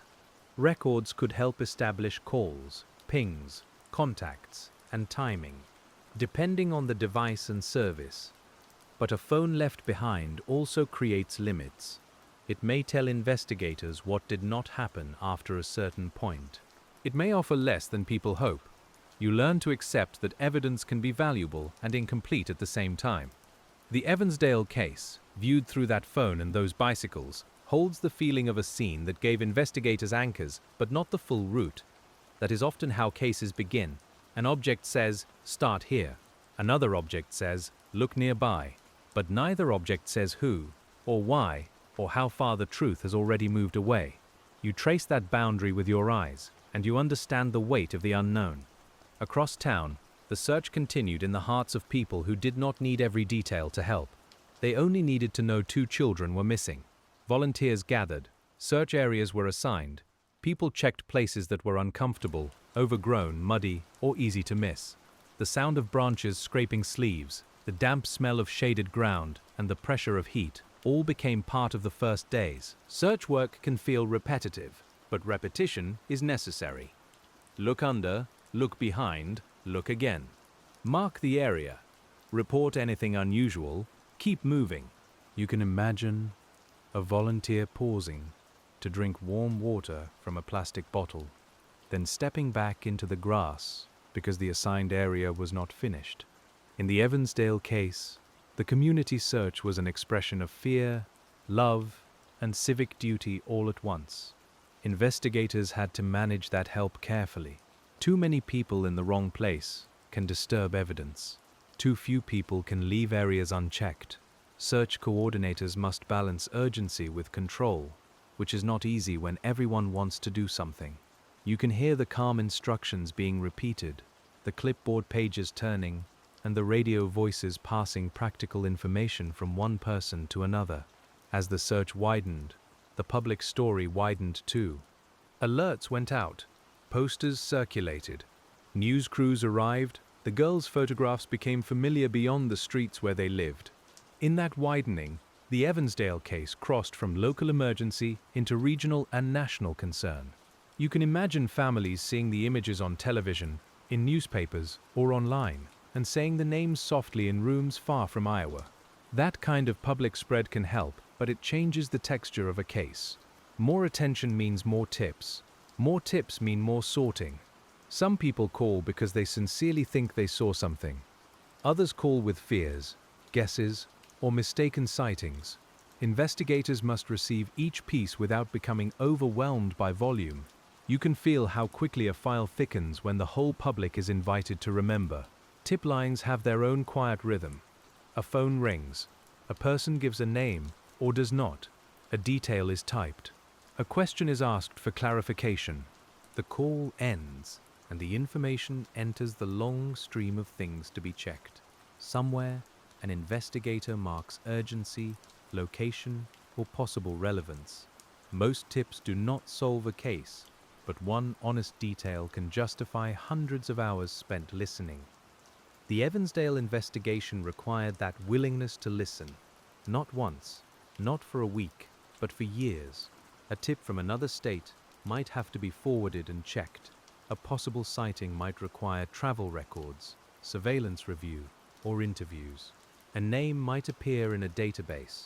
A vehicle description might be too vague, or it might fit something already noted. You can feel the patience in each small decision. When months passed and the girls were still missing, the emotional weather around the case changed. The first urgency did not disappear, but it settled into dread and endurance. Families continued to wait. Investigators continued to work. The town continued to live around a question that had become part of its daily air. You can imagine autumn arriving, leaves loosening from trees, and the file growing thicker under fluorescent office light. Then came December, and the discovery in Seven Bridges Wildlife Area changed the investigation's center of gravity. We approached that page softly. The public details are enough. Lyric and Elizabeth were identified, and the search for missing children became the search for the person responsible. The place, the distance, and the timing all demanded study. You can almost feel the file draw a long breath and become colder. December in Iowa carries a different sound than July. Leaves break underfoot. The air seems to sharpen around branches. Clothing rustles more heavily. Breath can show itself in pale clouds. Investigators working in that season would have had to think about what time had done to the area, what weather had changed, and what could still be learned. The landscape itself had aged since the day at the lake. That gap between July and December became part of the challenge. Time can obscure. Weather can alter. Animals, vegetation, and ordinary outdoor processes can affect what remains available to investigators. We do not linger on those details. We simply understand that months in an outdoor setting make forensic work harder. The Evansdale case carried that difficulty, and the difficulty shaped what could be known. Still, investigators processed what they could. They documented the location, they searched the surrounding area, they considered access points, trails, roads, and who might have had knowledge of the place. You can imagine the careful silence of that work, the kind professionals keep when the task is grave. A camera clicks, a note is written, a marker is placed. The winter woods hold still around them. In the public mind, Seven Bridges became tied to the case in a way it had not been before. For many people, it had been a natural area, a hunting or outdoor place, a name on a local map.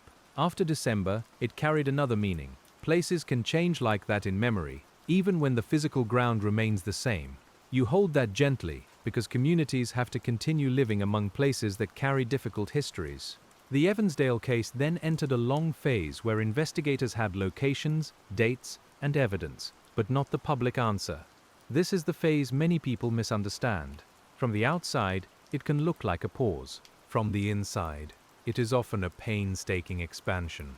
Investigators go backward and outward at once, checking earlier assumptions while reaching for new information. The pace becomes slower, but the work can become more detailed. You can think of it as reading a book by candlelight, one line at a time. If you rush, you miss the word that matters. If you stare too hard, you may imagine words that are not there. So you move steadily. In the Evansdale file, that meant returning to witness accounts, searching for patterns, comparing possible routes, and considering whether someone in the wider region had knowledge that looked ordinary until placed beside the evidence. At some point, investigators would have had to separate leads into categories: immediate leads, geographic leads, behavioral leads, forensic leads, public tips, known offenders, people with access to relevant places, people whose statements needed review. This kind of sorting is quiet, almost clerical, but it shapes the direction of a case. You can see file tabs in different colors, each one a small attempt to impose order on uncertainty. Order matters because uncertainty can become exhausting. A detective cannot hold thousands of loose details in the mind at once. The file must be structured so a person can return after months or years and understand the work. Good organization is a form of future kindness. It lets the next investigator see where others have walked, where the ground was firm, and where it gave way. In the Evansdale case, that future mattered from the start, though no one wanted to need it.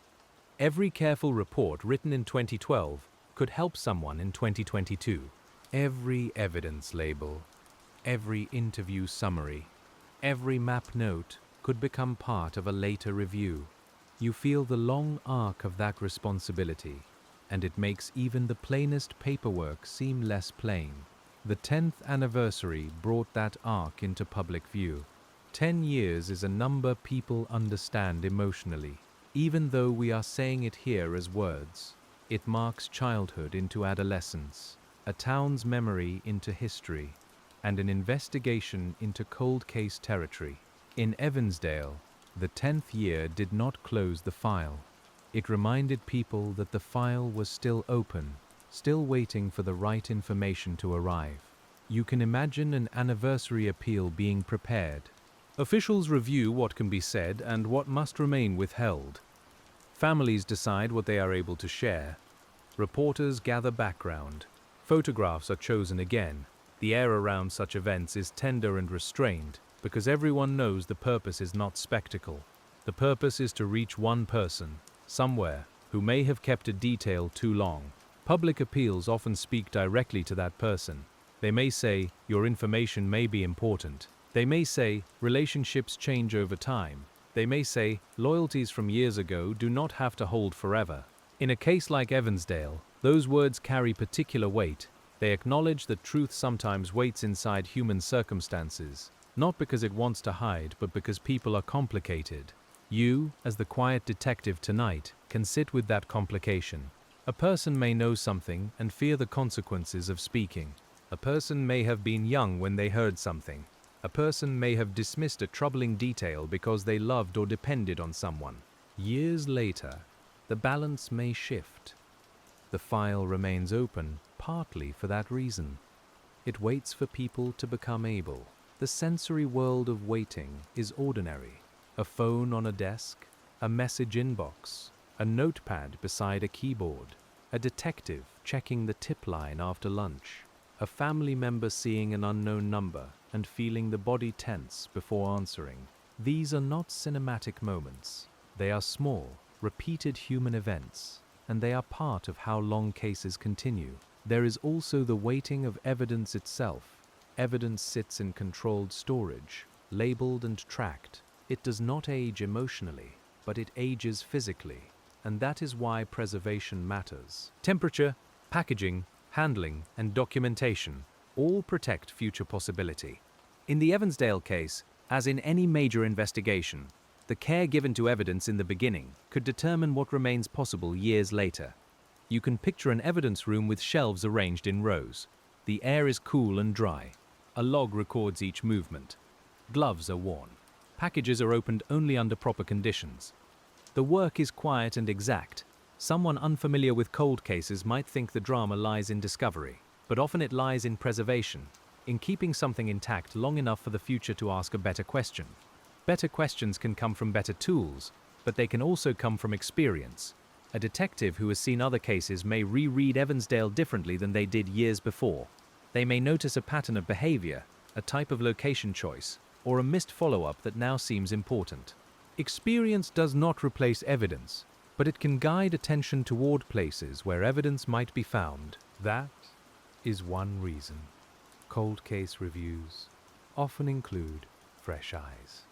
A new investigator can see the file without remembering the first urgency. They do not carry every early assumption. They may ask basic questions that feel almost too simple, and those questions can be useful. You can imagine a younger detective sitting with an older one, the file spread between them, one bringing memory, and the other bringing distance. The Evansdale case would benefit from both. Memory knows the tone of the first days, the people involved, and the context that may not be fully captured on paper. Distance sees where the file may have settled too comfortably. Together, they can test the old structure. The conversation might be quiet, with long pauses, because a good review does not need to fill every silence. Silence in a review room can be productive. It gives the mind time to place details together. A detective may stare at a map for several minutes, not because they are lost, but because they are letting routes, times, and statements align or refuse to align. You can feel that kind of thinking now. It is slow, physical almost, like turning a key gently until the lock either opens or does not.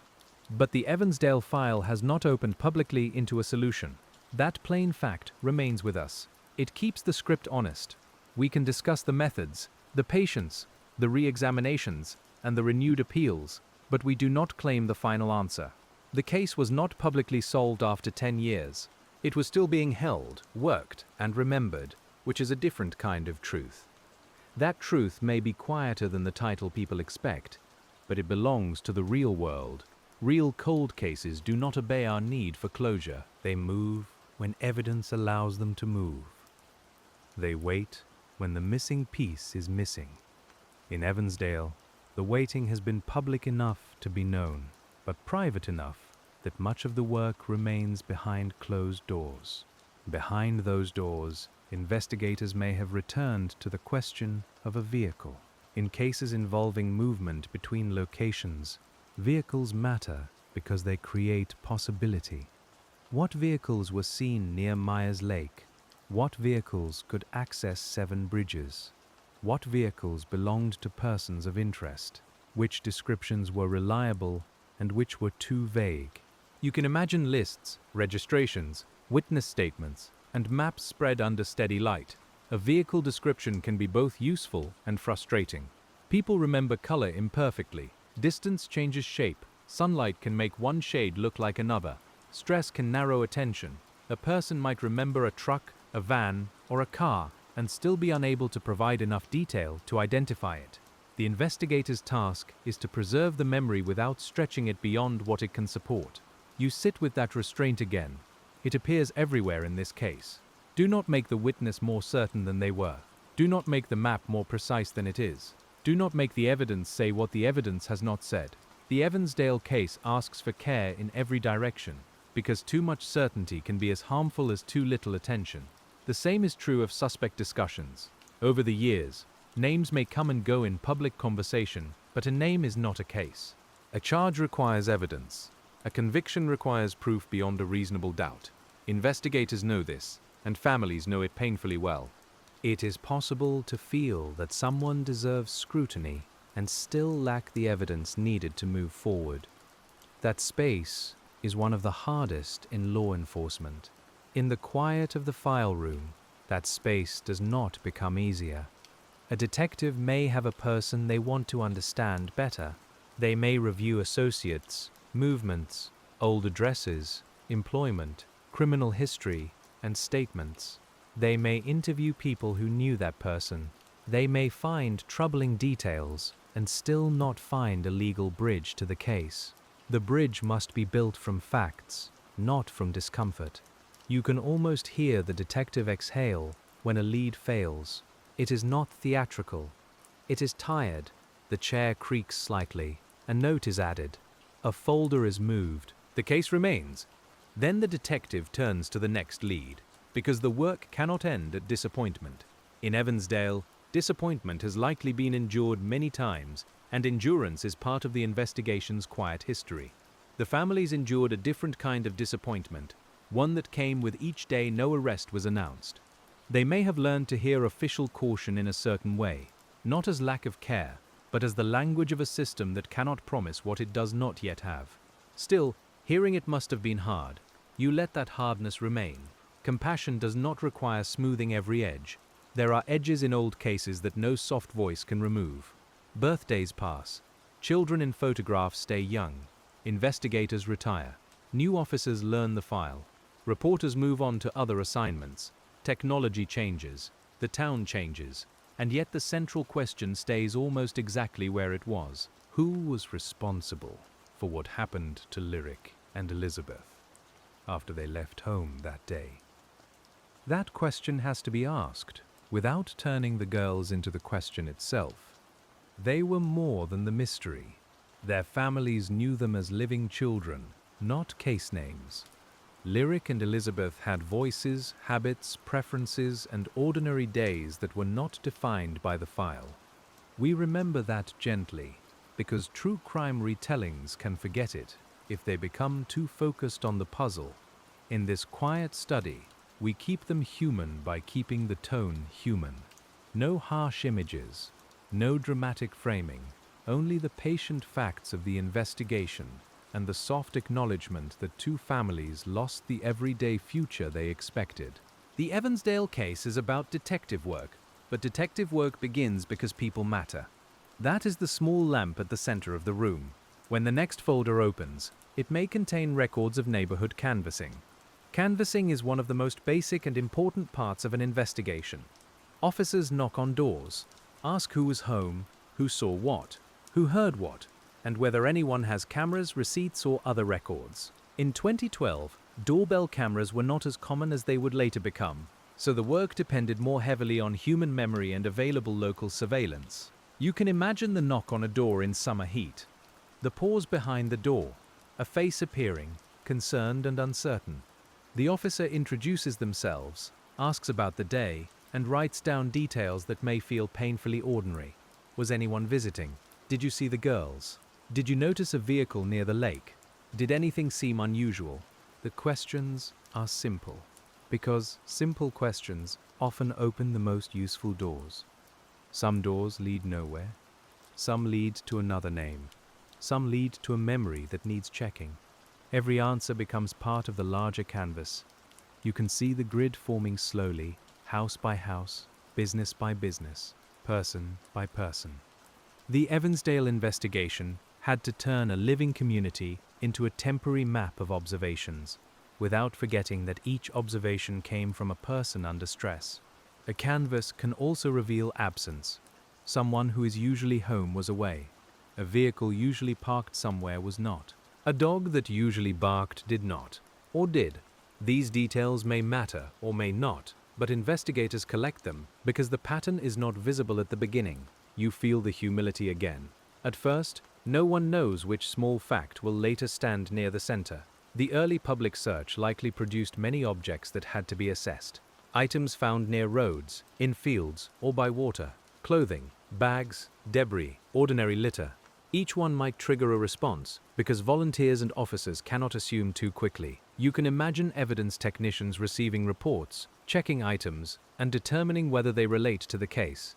Most do not, but the process must still happen. This is one reason investigations become large so quickly. The world is full of things. Most are unrelated, but in a missing child case, the category of possibly related becomes wide, because nobody wants to overlook what might matter. The file absorbs that wideness.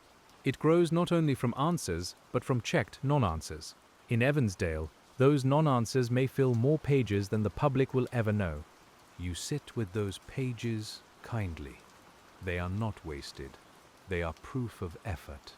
They show that a search area was covered, an object was examined, a tip was followed, a person was interviewed, a theory was tested.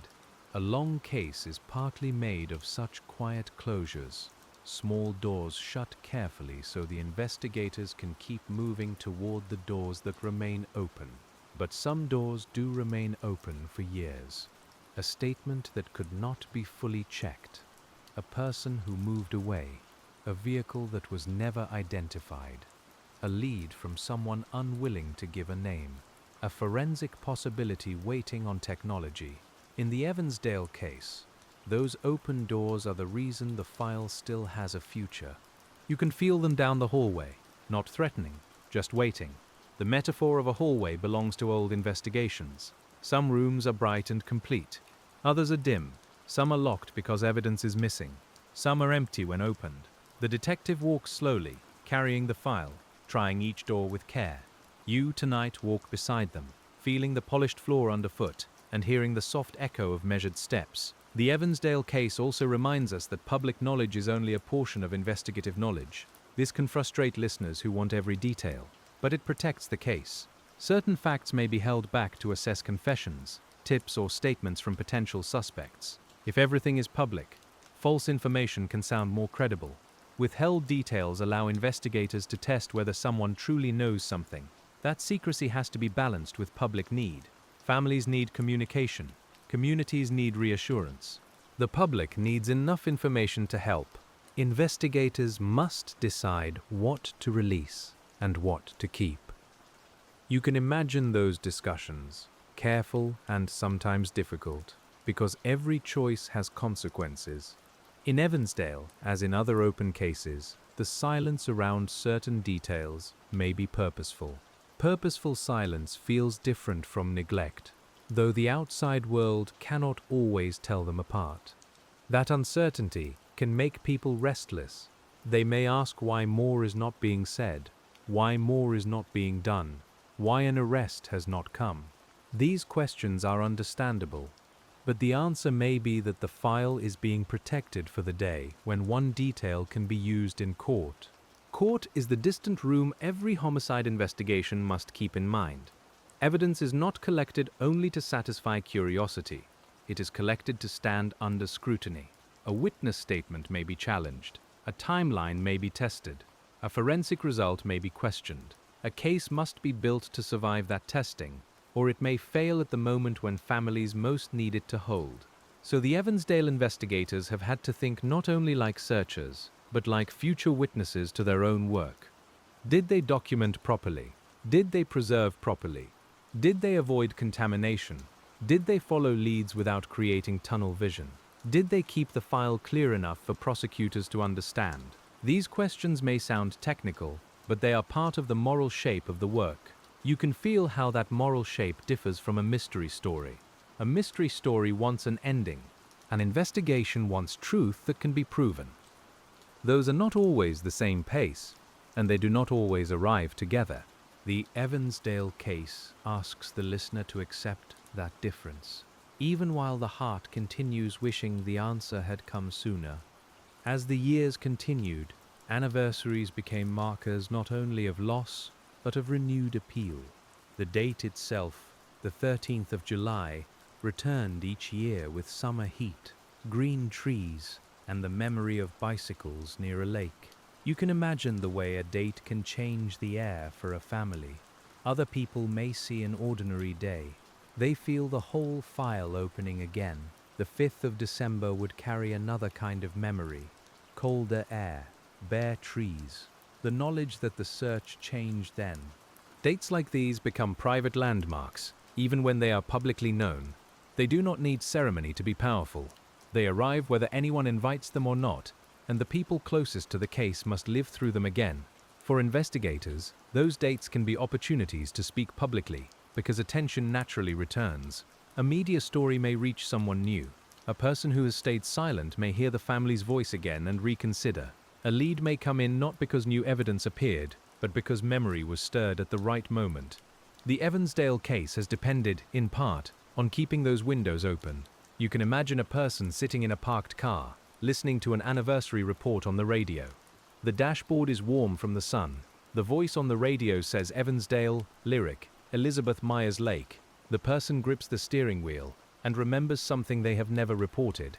Maybe it is nothing. Maybe it is something. The next step is small, but small steps are how information enters a file. That imagined person may never exist. Or they may exist exactly like that. We cannot know. But investigators make appeals because possibility remains. Not fantasy, not certainty, but possibility. You keep the distinction clear. It is the same distinction that lets a cold case stay open without becoming a place for careless invention. The Evansdale case is also a study in how communities absorb uncertainty. At first, uncertainty is loud.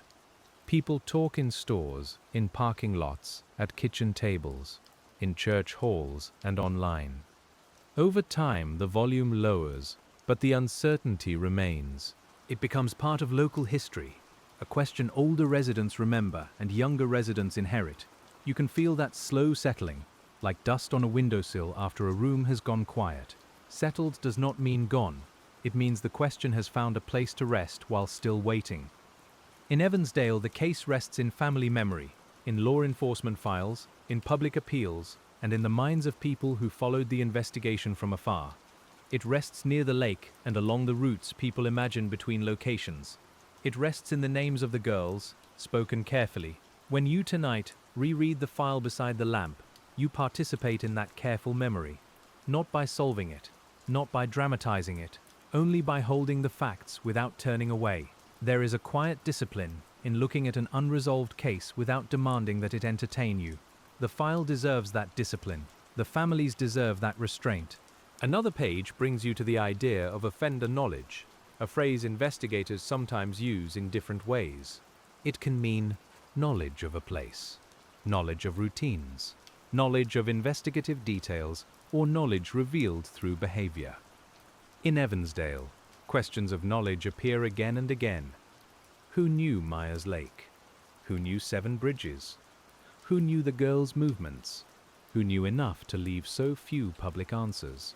Knowledge can be local, but it can also be acquired. A person might know a wildlife area from childhood, work, hunting, fishing, or occasional travel. A person might know a neighborhood because they had family nearby, delivered goods, visited friends, or passed through regularly. You do not narrow too quickly. You let the concept stay wide until evidence gives it a shape. That wideness can be frustrating, but it is honest. Many people may know a public lake. Many people may know a rural wildlife area. The task is not to find everyone who could know them. The task is to find whose knowledge, timing, access, and behavior align with the evidence. That is a much harder task, and it is why the Evansdale case remains so difficult. You can imagine investigators building lists from many sources: employment records, criminal histories, tips, addresses, vehicle registrations, hunting or outdoor familiarity, associations with the families, and movements around the relevant dates. Each source has limits. Each must be checked. The work is slow enough that a single line in a news article may represent weeks of unseen labor. A case review may also ask whether early assumptions narrowed the field too much or too little. Did investigators focus enough on the lake? Did they broaden quickly enough? Did they consider a person with ties to both locations? Did they test the strongest public theories? These are not accusations. They are the normal questions of review, asked so the file can become clearer with age, instead of merely older. The Evansdale case, like all long investigations, deserves that kind of review, because memory and method both improve when challenged gently. A good investigator does not cling to an old theory out of pride. They ask whether it still holds. They look for what was missed, not to blame, but to learn. You can feel the humility of that process, and it steadies the room. The desk is crowded now in imagination. The original report lies near a map. A list of tips sits under a clipped stack of interviews. A photograph is turned face down out of respect when not being studied. A coffee cup leaves a faint ring on a legal pad. Outside, the night has deepened and the quiet feels less empty than before because the work has filled it. In that quiet, you notice the difference between urgency and devotion. Urgency burns quickly, bright and necessary in the first hours. Devotion lasts longer. It is what remains when the first search ends, when the cameras leave, when a family still waits, and when a detective opens the file again years later. The Evansdale case has needed both. But after 10 years, devotion is what you see most clearly. Devotion can look like a family member answering another reporter's question, though the words have been said many times before. It can look like an investigator protecting a detail from public release, even when people criticize the silence. It can look like a community refusing to let the names fade into a footnote. None of these actions solves the case alone, but each keeps the path visible. You turn a page and find the recurring request for information. It is simple, almost plain enough to miss. Anyone with knowledge should contact authorities. You pause there because the simplicity is the point. The file does not need a perfect speech from the person who knows something. It needs contact. It needs a starting place. It needs one verifiable detail that can be followed into the next room. The next room may be another interview. It may be a records check. It may be a lab request. It may be nothing at all. Investigators do not know until they step through. That is why they keep asking. In Evansdale, every renewed appeal is a hand extended toward an unknown witness, an unknown memory, or an unknown piece of truth that has not yet reached the file. There is a soft sadness in imagining how many people may have searched their memories and found nothing useful. They may have wanted to help and could not. They may have felt guilty for remembering too little. But not every person near a case carries a clue. Sometimes the kindest truth is that ordinary people simply did not see what happened. You hold that too, because compassion belongs to witnesses as well. Witnesses can be burdened by hindsight. They wonder if they should have noticed more, walked a different route, called sooner, looked longer. A patient investigation cannot rest on blame like that. It rests on what can be known now. The Evansdale case contains enough grief without placing false responsibility on people who lived an ordinary day until it became part of a terrible record. You return again to the girl's route because the file keeps returning there. The ride from the grandmother's home to the lake area was short enough to seem familiar. The kind of movement children make in communities where adults believe they understand the boundaries of safety. That familiarity is what makes the case so hard to sit with. The ordinary world did not announce that it was changing. Myers Lake would have offered ordinary summer sounds that day. Water moving lightly against the shore, birds calling from trees, tires on nearby streets, perhaps voices carrying from a distance. These sounds do not solve anything, but they place you there carefully, reminding you that investigations begin in real environments, with real weather, real surfaces, and real human routines. The environment also shapes what witnesses can notice. Heat can keep people indoors. Bright sun can obscure detail. Background noise can hide or soften sounds. A busy area can make one vehicle blend into many, while a quiet area can make any movement seem more noticeable. Investigators think about these things, because perception is not separate from place. You let the lake become both setting and evidence, without asking it to be more than it is. Seven Bridges, by contrast, asks questions about privacy and familiarity. A person choosing a remote area may be seeking distance from the first scene. They may know how to enter and leave. They may believe the area will not be checked soon, or the choice may reflect habit more than planning. You keep each possibility open, marked lightly in pencil rather than ink. That pencil image matters. In cold case thinking, some notes should be pencil. They may need changing. They may need erasing. A detective who writes every theory in ink too soon risks building the case around certainty that has not been earned. In Evansdale, the better posture is patient notation, a steady willingness to revise when the evidence requires it. As the script continues, we stay in that posture. We are not racing toward a reveal. There is no reveal in the public record. There is only the long, careful work after the first 10 years. The way the investigation remained open, and the way people kept returning to it. The truth of the Evansdale case is not less serious because it is unresolved. It is serious because it remains unresolved. You can feel the file settling into your hands now. It has weight, but not only from paper. It carries the weight of everyone who touched it, everyone who searched, everyone who waited, and everyone who still hopes a phone call might come. The lamp is still on. The room is still quiet. The next page is waiting, and the work, as always, begins again with reading. The next page is waiting, and the work, as always, begins again with reading. You lower your eyes to the first line and let the room grow quiet around it, the way investigators must have done many times over the years. In the Evansdale case, reading is not a passive act, it is a search method, slow and deliberate, because one phrase in an old report may change when it is placed beside a later tip. You notice how the typed language tries to make order from a day that had very little. A report takes a call, a worry, a location, and a time, then arranges them into something another officer can follow. The paper cannot hold the fear in the room. It can only hold facts as they were known then. That limitation is important, because every file is both a record and a reduction of lived experience. The investigator reading years later has to remember what the page cannot say. A mother's voice may have shaken when she spoke. A volunteer may have looked exhausted after searching in the heat. An officer may have written one sentence after standing for hours near the lake. You, tonight, allow those unseen human moments to exist around the official words, without pretending to know more than the record gives. In the Evansdale case, the official words became the framework for years of work. They helped new investigators enter the investigation without beginning from nothing. They preserved the sequence of events as best as possible. They gave shape to uncertainty.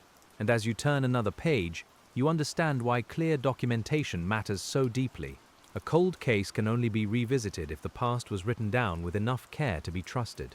Careful records also allow investigators to notice what has changed. A person's account may shift over time. A detail once treated as minor may appear again in a separate tip.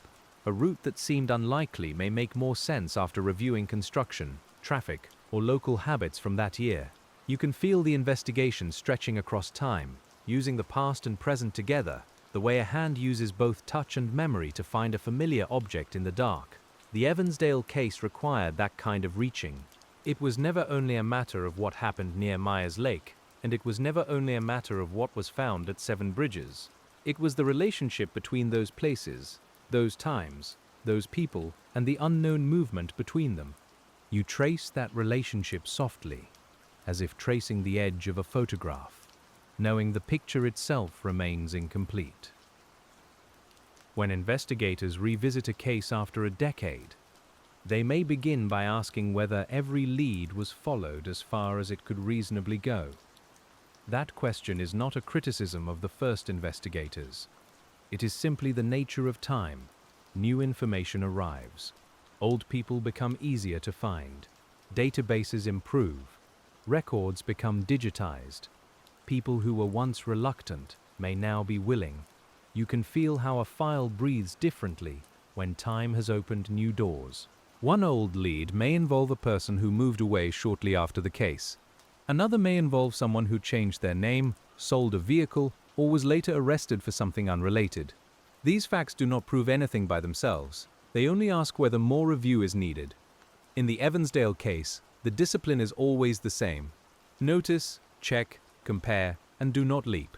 You can imagine a detective building a chart, not for display, but for clarity.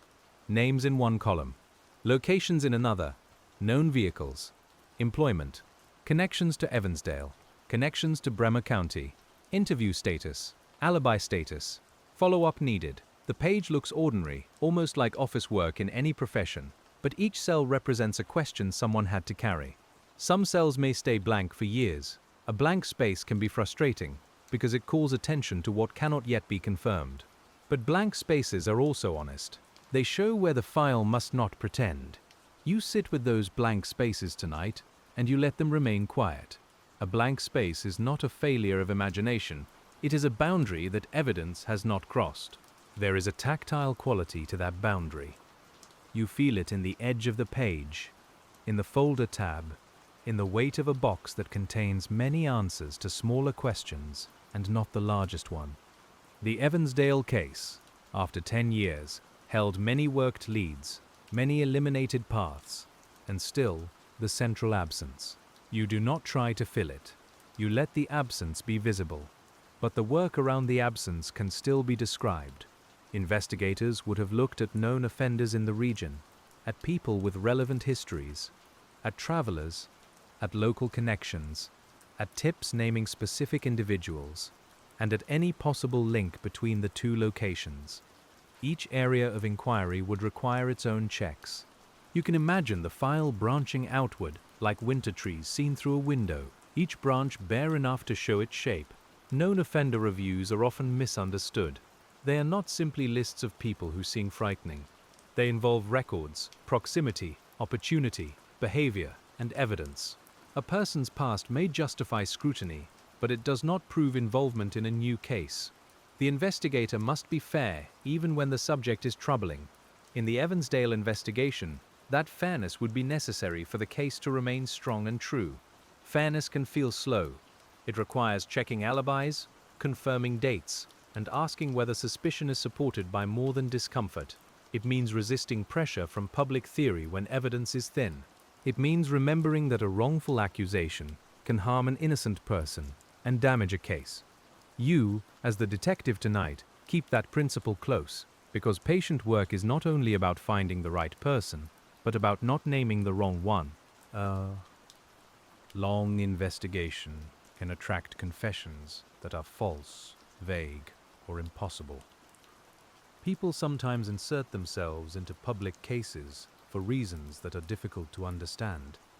Investigators prepare for this by withholding details only the responsible person should know. The Evansdale case, with certain details kept private, likely relied on that principle. You can see why silence, carefully chosen, can protect the truth from imitation. When a tip or confession comes in, investigators compare it against held-back facts. Does the person know something not public? Do they place themselves in a way that matches the evidence? Can their statement be corroborated? Are they seeking attention, confused, repeating rumor, or revealing knowledge? The process is slow and sometimes discouraging, but it is necessary. The file cannot accept a story simply because it sounds complete. Completeness can be seductive. A neat story gives the mind rest. But in an unresolved case, a neat story may only be a comfortable arrangement of guesses. The Evansdale case asks us to prefer an incomplete truth over a complete falsehood. That is a difficult preference, especially at night, when the heart wants the final page. Still, we remain with the file as it is. You turn the page again, and imagine the investigators checking records from the summer of 2012. Work schedules, travel routes, school calendars, court records, calls for service, vehicle registrations, and other ordinary documents can become meaningful when placed in context. Paper trails are quiet witnesses. They do not feel fear, forget, or embellish, though they can be incomplete or hard to interpret. A work schedule might show where someone was supposed to be, but not where they actually were. A receipt might place a person in one town at one time, but leave hours unaccounted for. A phone record might show activity, but not who held the phone. Investigators know these limitations. You learn them too, page by page, as the Evansdale case teaches the difference between an indicator and proof. The work becomes almost architectural. Each fact can support another fact, but only if it is placed correctly. A weak beam cannot hold too much. A strong beam still needs connection. An investigator builds slowly, tests the structure, and avoids standing too much weight on assumptions. You can feel the quiet discipline of that construction under the soft light of the desk lamp. In a case with two locations, routes become part of that architecture. Investigators may test travel times under different conditions. They may drive possible paths, noting traffic, speed, visibility, and places where a vehicle could turn unnoticed. You can imagine a detective driving from Evansdale toward Bremer County, not in pursuit, but in study, watching the shoulders of the road and the way fields open and close along the route. The car's interior is plain. The dashboard makes a low vibration. Gravel pings softly under the tires when the road changes. A notebook sits on the passenger seat. The detective notices intersections, tree lines, and the difference between what a map suggests and what the body feels while driving.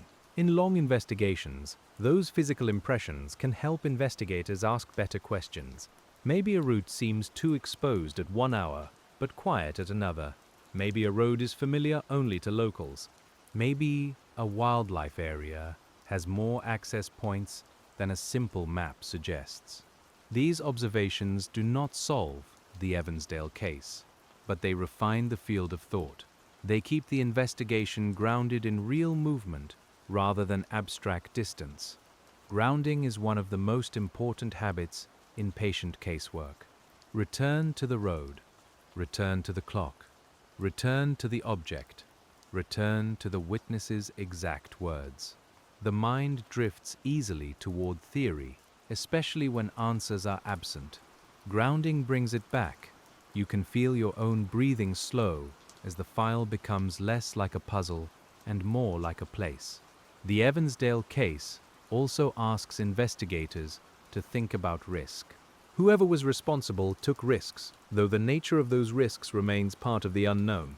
Approaching children in a public or semi-public area carried risk. Moving between locations carried risk. Returning to ordinary life afterward carried risk. Investigators study risk because it may reveal familiarity, confidence, planning, or prior behavior.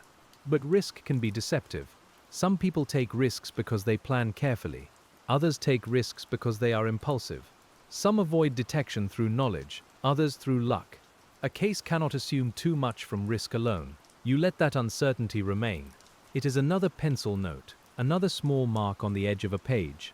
Behavioral analysis, when used carefully, can suggest questions, not conclusions. It may help investigators think about comfort with certain locations, likely age range, possible relationship to the area, or post-offense behavior. But analysis must be tied to facts. In Evansdale, any behavioral observations would have to sit beside the physical evidence, the timeline, and the geography. You can imagine that kind of analysis as a quiet conversation, not a declaration. The public sometimes treats profiles as if they are portraits. They are not.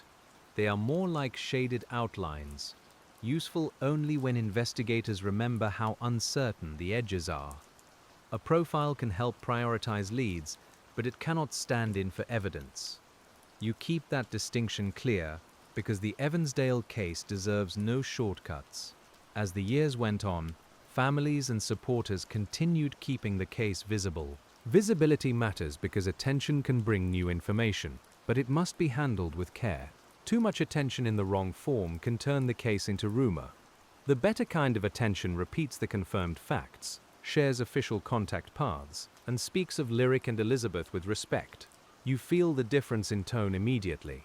Respectful attention does not consume the case. It carries it. It says the names without using them. It asks for help without inflaming suspicion. It remembers the children without reducing them to what happened. In a quiet sleep script, that is the only kind of attention worth offering. The Evansdale case belongs in that lower, steadier register. You can imagine a family gathering on an anniversary, not as a public event, but as a private moment. A candle might be lit, a photograph might be touched. Someone might tell a small story about one of the girls, something ordinary and beloved. Those stories may not appear in police reports, but they are part of why the reports matter. Investigation serves memory as much as law. When families speak publicly, they sometimes share both grief and determination. They ask people to come forward. They remind the public that time does not erase responsibility. They carry a message that can be difficult to repeat year after year. You sit with the effort of that repetition. It is not performance. It is endurance made audible. The Evansdale case, because it remained unsolved, placed families in the difficult position of needing public attention while also needing privacy. That balance is hard. Publicity can help the case, but it can also reopen pain. Privacy can protect the heart, but silence can let attention fade. Families often have to choose again and again, and no choice is easy. Investigators also balance what to ask of families. They may need additional interviews, memories, photographs, records, or permission to share certain details. Each request can be painful. A good investigator approaches with respect, understanding that cooperation is not merely administrative. It asks people to revisit rooms of memory that may be difficult to enter. You can hear the gentleness needed in such conversations, a quiet voice, a pause before a hard question, a willingness to let someone breathe. The case file may require information, but human beings require care. In patient detective work, those two needs must be held together. If one is forgotten, the work loses something essential. The Evansdale investigation also unfolded in an era when online communities increasingly followed cold cases. Online attention can preserve memory, gather publicly available information, and encourage tips. It can also amplify errors. A mistaken detail can be repeated until it feels true. A rumor can attach to a name and remain long after it is disproven. You, tonight, return again to the official record and the known facts. This is not to dismiss public interest. Many cases have benefited from people who cared enough to remember, share, and call in information. But public interest is strongest when it knows its limits. The Evansdale case does not need strangers to accuse recklessly. It needs any real information brought to investigators, where it can be tested properly. That is the calmest and most useful path. You can picture someone online reading through old articles late at night, the screen light blue against the room. They may feel drawn to help. The best version of that help is humble. Save the confirmed details. Notice inconsistencies, but do not inflate them. Encourage anyone with first-hand knowledge to contact law enforcement. Let the professionals compare information against what is not public. The difference between first-hand knowledge and speculation is central. A person who saw something, heard something, or was told something by someone connected to the case may hold a lead. A person who merely feels a theory is likely holds only a theory. Both may arise from care, but only one can enter the file as evidence to be tested. You let that difference rest plainly on the desk. As you continue, the Evansdale case begins to feel like a study in thresholds. The threshold between ordinary and urgent, the threshold between missing and found, the threshold between public fact and private evidence, the threshold between hope and proof. Investigators stand at these thresholds often, and they cross only when the ground is firm enough. Firm ground is rare in old cases, but not absent. A confirmed timeline point is firm. A documented location is firm. A preserved piece of evidence may be firm.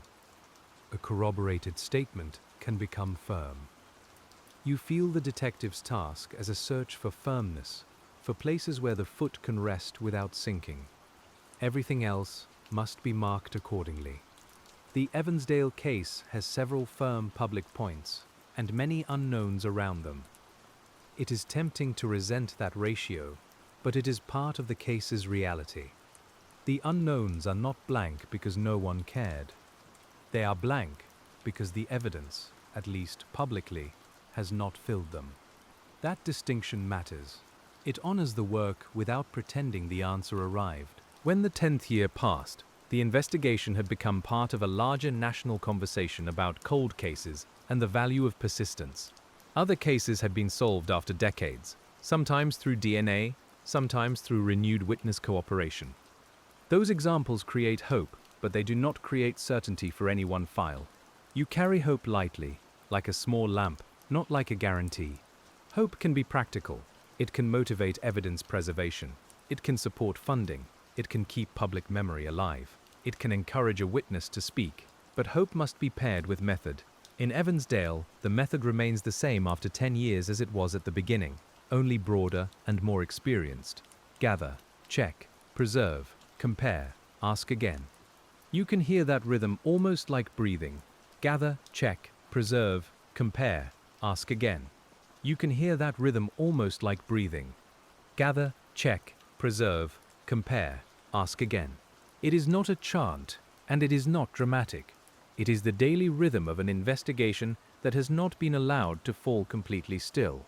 The file moves because people keep doing these acts, even when no one outside the room can see the movement.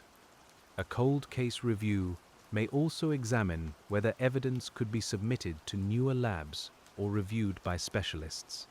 Sometimes packaging standards change. Sometimes testing methods become more sensitive. Sometimes old results can be interpreted differently. In the Evansdale case, what has been tested and what remains available is not fully public. You do not invent it. You simply understand why investigators would keep asking what the evidence can still tell them. The evidence has its own silence. It does not speak on command. It must be asked in the right way, under the right conditions, with the right tools. Even then, it may answer incompletely. An investigator must accept a partial answer without making it whole through imagination. That patience can be hard, but it is part of respecting the material truth of the case. You can imagine a lab report arriving after weeks or months. The envelope is opened. The result is read. Perhaps it helps. Perhaps it does not. The detective notes it, informs the right people, and places it in context. The report is not the whole case. It is one piece, one voice among many, and it must be heard without being made louder than it is. The Evansdale investigation, with its years of waiting, likely contains many such moments. Results that narrowed a path, results that did not, reviews that confirmed an old conclusion, reviews that raised a new question. The public may never know each small movement, but the file knows. It carries them as layers, each one adding texture to the long search. Texture is a good word for this stage of the script. The file has texture. The roads have texture. The memories have texture. The old paper feels different from the new printouts. The lake path feels different from the winter woods. The family's public statements feel different from an investigator's internal note. You, listening or reading, allow those textures to slow the mind. A slowed mind is not a careless mind. It may notice more because it is not rushing. That is one reason this kind of narration fits cold case work. The pace of the script mirrors the pace of the file. We are not trying to startle the listener awake. We are placing facts gently enough that they can be carried into sleep without fear, while still remaining true to the seriousness of the case. The Evansdale case has seriousness enough without sensational language. The facts are heavy on their own. 2 young cousins disappeared. Their belongings were found near a lake. Months later, they were found in a rural wildlife area. Years passed without public charges. Families and investigators continued asking for help. That is enough. We do not add darkness where the real absence already speaks. You turn another page and find the question of media again. Media can be a bridge between investigators and the public. It can spread a photograph, a description, a tip line, and an anniversary appeal. It can also compress complexity into a few lines. A careful journalist must decide what to include and what to leave out. In cold cases, that responsibility resembles the investigator's restraint in another form. When a reporter revisits Evansdale years later, they may sit across from a family member, an officer, or a community member. They may ask questions that have been asked before. The room may feel familiar with grief. A recorder sits on the table.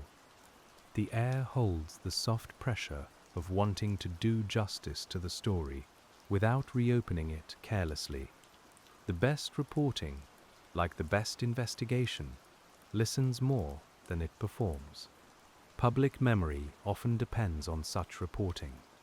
Without periodic attention, many cold cases fade from wider awareness. With poor attention, they become distorted. The Evansdale case needs the middle path, one that repeats the facts accurately, invites useful information, and keeps the girl's humanity present. You can hear how that middle path sounds. It is steady, plain, and compassionate. A decade can change how a community tells a story. In the first year, people may talk about the search in immediate detail. By the fifth year, the story may be told through anniversaries and unresolved questions. By the 10th, it may become a shared memory with younger listeners who were not there. The Evansdale case moved through those layers, and each layer changed the way people carried it. For those who were children in Evansdale in 2012, the case may have altered their understanding of safety. For adults, it may have changed how they watched roads, lakes, parks, and children at play. For investigators, it became a professional and personal weight. A case involving children often stays with people differently. You acknowledge that carefully without leaning into fear. Fear is not the purpose of this retelling. The purpose is attention. Fear narrows the room. Attention opens it. When you sit with the Evansdale file attentively, you see not only the frightening unknown, but the steady human response around it. Searches organized, tips checked, evidence preserved, families supported, public appeals renewed. This response does not erase what happened, but it reveals what people do when answers do not come easily. You can imagine the file being carried from one office to another. The folder is tucked under an arm. The hallway smells faintly of floor polish and paper. Someone nods as they pass. Inside a conference room, maps are laid out again. Chairs scrape softly. A projector warms. The meeting begins not with drama, but with review. Where are we? What do we know? What remains possible? Those three questions can sustain years of work. Where are we? What do we know? What remains possible? Those three questions can sustain years of work. Where are we? What do we know? What remains possible? In Evansdale, the answers may shift in detail while staying painfully similar in outline. We are still seeking the person responsible. We know the key public facts. We know the case remains open. What remains possible depends on evidence, witnesses, and the willingness of someone to speak. The willingness to speak is a thread that runs through many cold cases. It may not appear as a dramatic confession. It may appear as a small correction. I was wrong about the date. I did see that vehicle. I heard that comment. I know where that person went. A case can turn on a sentence spoken years after it should have been spoken, and investigators keep listening because they know this. You sit with the tenderness and difficulty of delayed truth. Speaking late is not the same as speaking early, but it may still matter. A person may come forward after a relationship ends, after fear fades, after conscience grows heavier, or after understanding what they know. The Evansdale case remains open to that possibility. The file waits without knowing whose voice might eventually enter it. When you think about that waiting, you may picture a phone on a desk again. It is an ordinary phone, black or gray, with buttons worn slightly smooth. Beside it is a notepad and a pen. The air is still. A call may come today or not. The physical simplicity of the scene contrasts with the emotional magnitude of what the right call could mean. Cold case work often lives in that contrast. But the right call must still become evidence. A tip is a beginning, not an ending. Investigators must verify, corroborate, and place it within the existing file. If someone names a person, that name must be checked carefully. If someone describes a conversation, the context matters. If someone offers physical evidence, chain of custody becomes important. The path from tip to charge can be long, and the case must be strong enough to walk it. The Evansdale case has not publicly walked that path to charges. That is not a conclusion here, only a fact that sits beside the rest. We keep moving through the file because the work did not stop at that fact. It continued around it, through it, and despite it. You can feel the persistence in the way the same questions are asked with different tools across the years. Persistence can also mean educating the public about what to report. Not every helpful tip begins with certainty. A person can report a memory while saying they are unsure.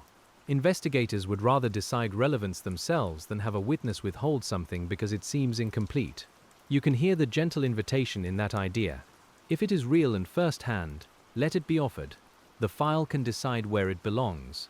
In Evansdale, that invitation has been repeated because the case may still depend on someone outside law enforcement. Many cold cases do. Investigators can review evidence, but they cannot manufacture a witness. They can test leads, but they cannot force memory to appear. They can keep the file open, but the missing fact may live in an ordinary person's private history. That is why public appeals remain part of the method.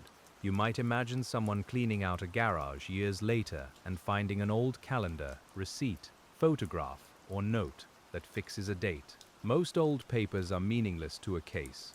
Some are not. A date written in pencil can confirm where someone was. A photograph can show a vehicle. A receipt can establish movement. The everyday debris of life sometimes becomes the archive investigators need. The smell of a garage is different from an evidence room. Dust, cardboard, motor oil, old wood, and summer heat. A person opens a box, coughs lightly, and sorts through papers without expecting anything. Then a memory returns. Evansdale. July. A conversation. A vehicle. Again, this may be only imagination, but it reflects why investigators keep asking people to look back. Looking back is work. It can be uncomfortable. It can disturb old relationships and old assumptions. It can require admitting that something once dismissed may matter. But looking back can also be an act of care. In the Evansdale case, anyone who looks back honestly and reports what they truly know participates in the long effort to find the answer. The file now feels wide, as if the desk cannot hold all of it. There are the first reports, the search records, the 7 Bridges documentation, the tip logs, the public appeals, the comparisons, the rumors set aside, and the quiet reviews. You do not need to see every page to understand the burden. A long case is not one mystery repeated. It is many smaller tasks held together by one central question. That central question remains steady, and steadiness can be a comfort in the middle of uncertainty. Who was responsible? What evidence can prove it? Who knows something? What has not yet been seen clearly? These are the questions investigators return to, not because they lack imagination, but because the case must remain anchored. You too return to them gently. The Evansdale case also shows the role of place in memory. Myers Lake is not only a location in the timeline, it is the last public anchor before the unknown. 7 Bridges is not only the later discovery location, it is the place where the case changed form. Between them lies the route no one has publicly filled. Place gives the investigation its shape, and absence gives it its depth. You can feel the map beneath your hands. Smooth paper, folded creases, perhaps a highlighted route, perhaps circles around key areas. Maps make hard things look manageable because they reduce the world to lines and labels. But anyone who has driven rural roads knows the map is only an approximation. The real world has shadows, weather, habits, and the privacy of moments no map can show. Investigators bridge that gap by going to places, driving roads, walking ground, and asking people who know the area. Local knowledge matters. A road that looks minor may be commonly used. A place that looks remote may be familiar to hunters or fishermen. A turn that seems unlikely to an outsider may be ordinary to someone raised nearby. The Evansdale case required that kind of grounded understanding. It also required the humility to consider that the responsible person might not fit the simplest expectation. They might have been local, semi-local, or passing through.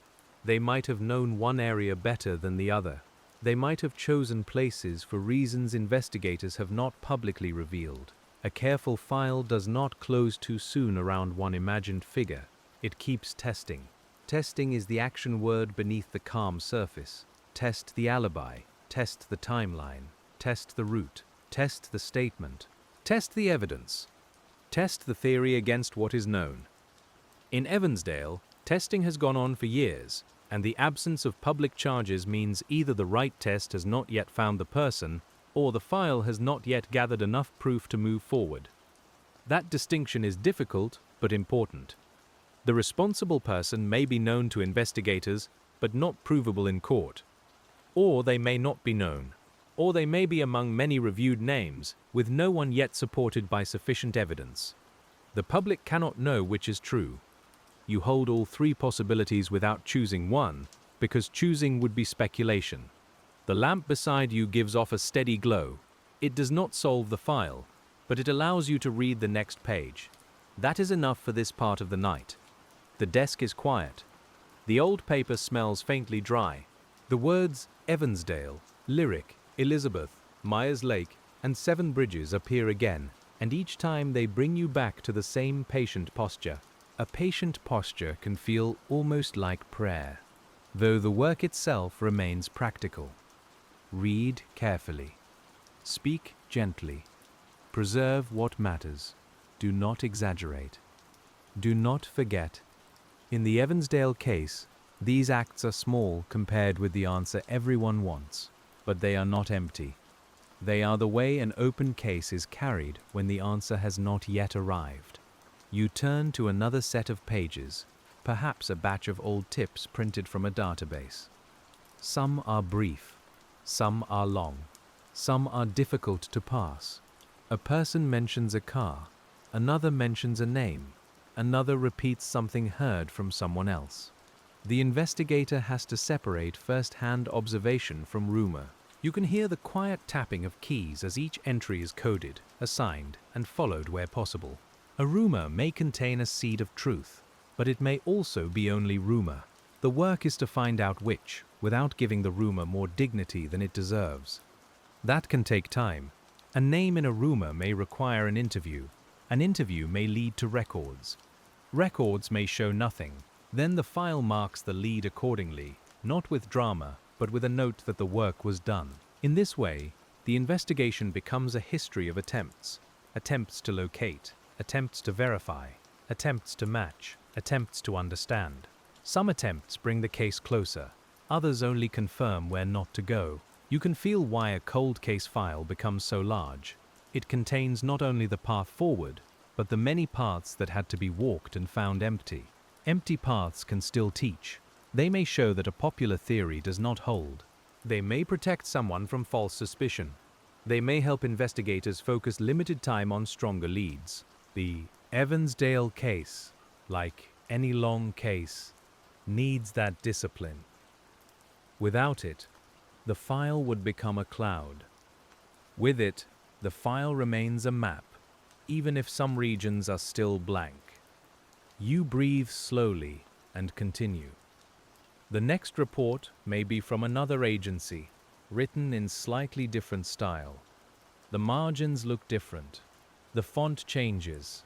A fax line or scan mark appears at the top. These small physical differences remind you that many offices touch the case.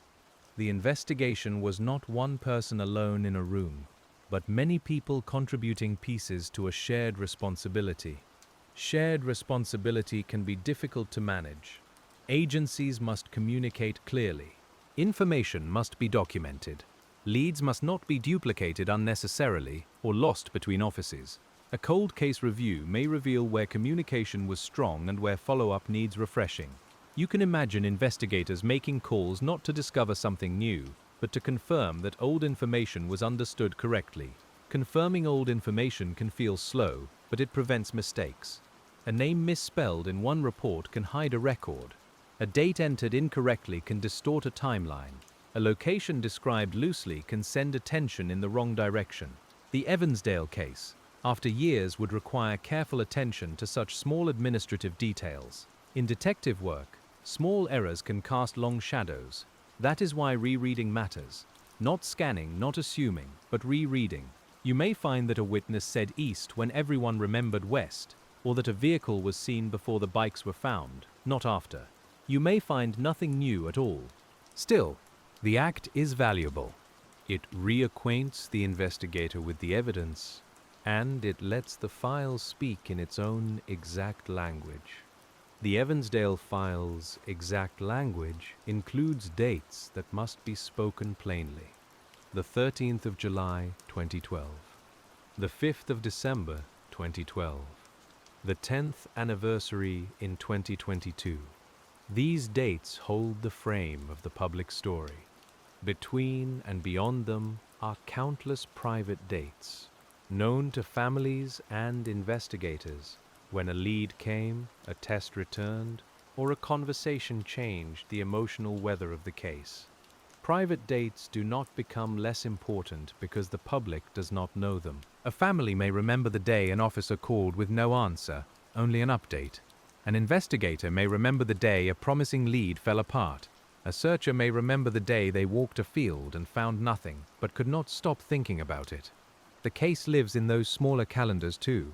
You can imagine a wall calendar in an office, pages turned month by month. July becomes August, then autumn, then winter. Years later, a digital calendar sends reminders. Review Evansdale file, call witness. Follow up with lab, meet with family liaison. These reminders are plain, but they keep promises. They ensure that memory becomes action, not only feeling. In long investigations, family liaisons can matter deeply. They help communicate with relatives, explain process, and reduce the isolation families may feel. The work requires empathy and clarity. Too much optimism can wound later. Too little warmth can feel cold. The right tone is honest and human, much like the tone we keep here.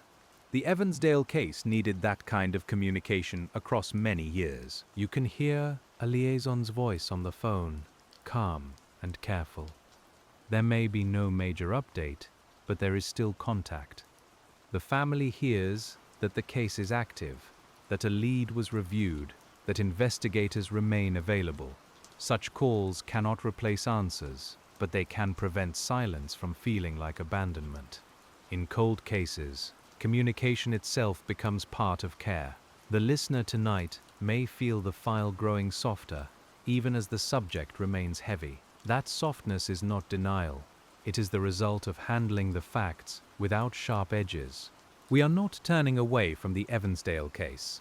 We are looking steadily, but with lowered voices, because some stories are best approached as one approaches a room where people are sleeping or grieving. The next page might concern a public reward, or a renewed request for tips, or a community effort to keep the case visible. Rewards can sometimes encourage information. Though they are not magic, they may motivate a person to speak, but investigators still need truth, not merely incentive. A false tip offered for reward can waste time. A true tip, reward or not, must be verified.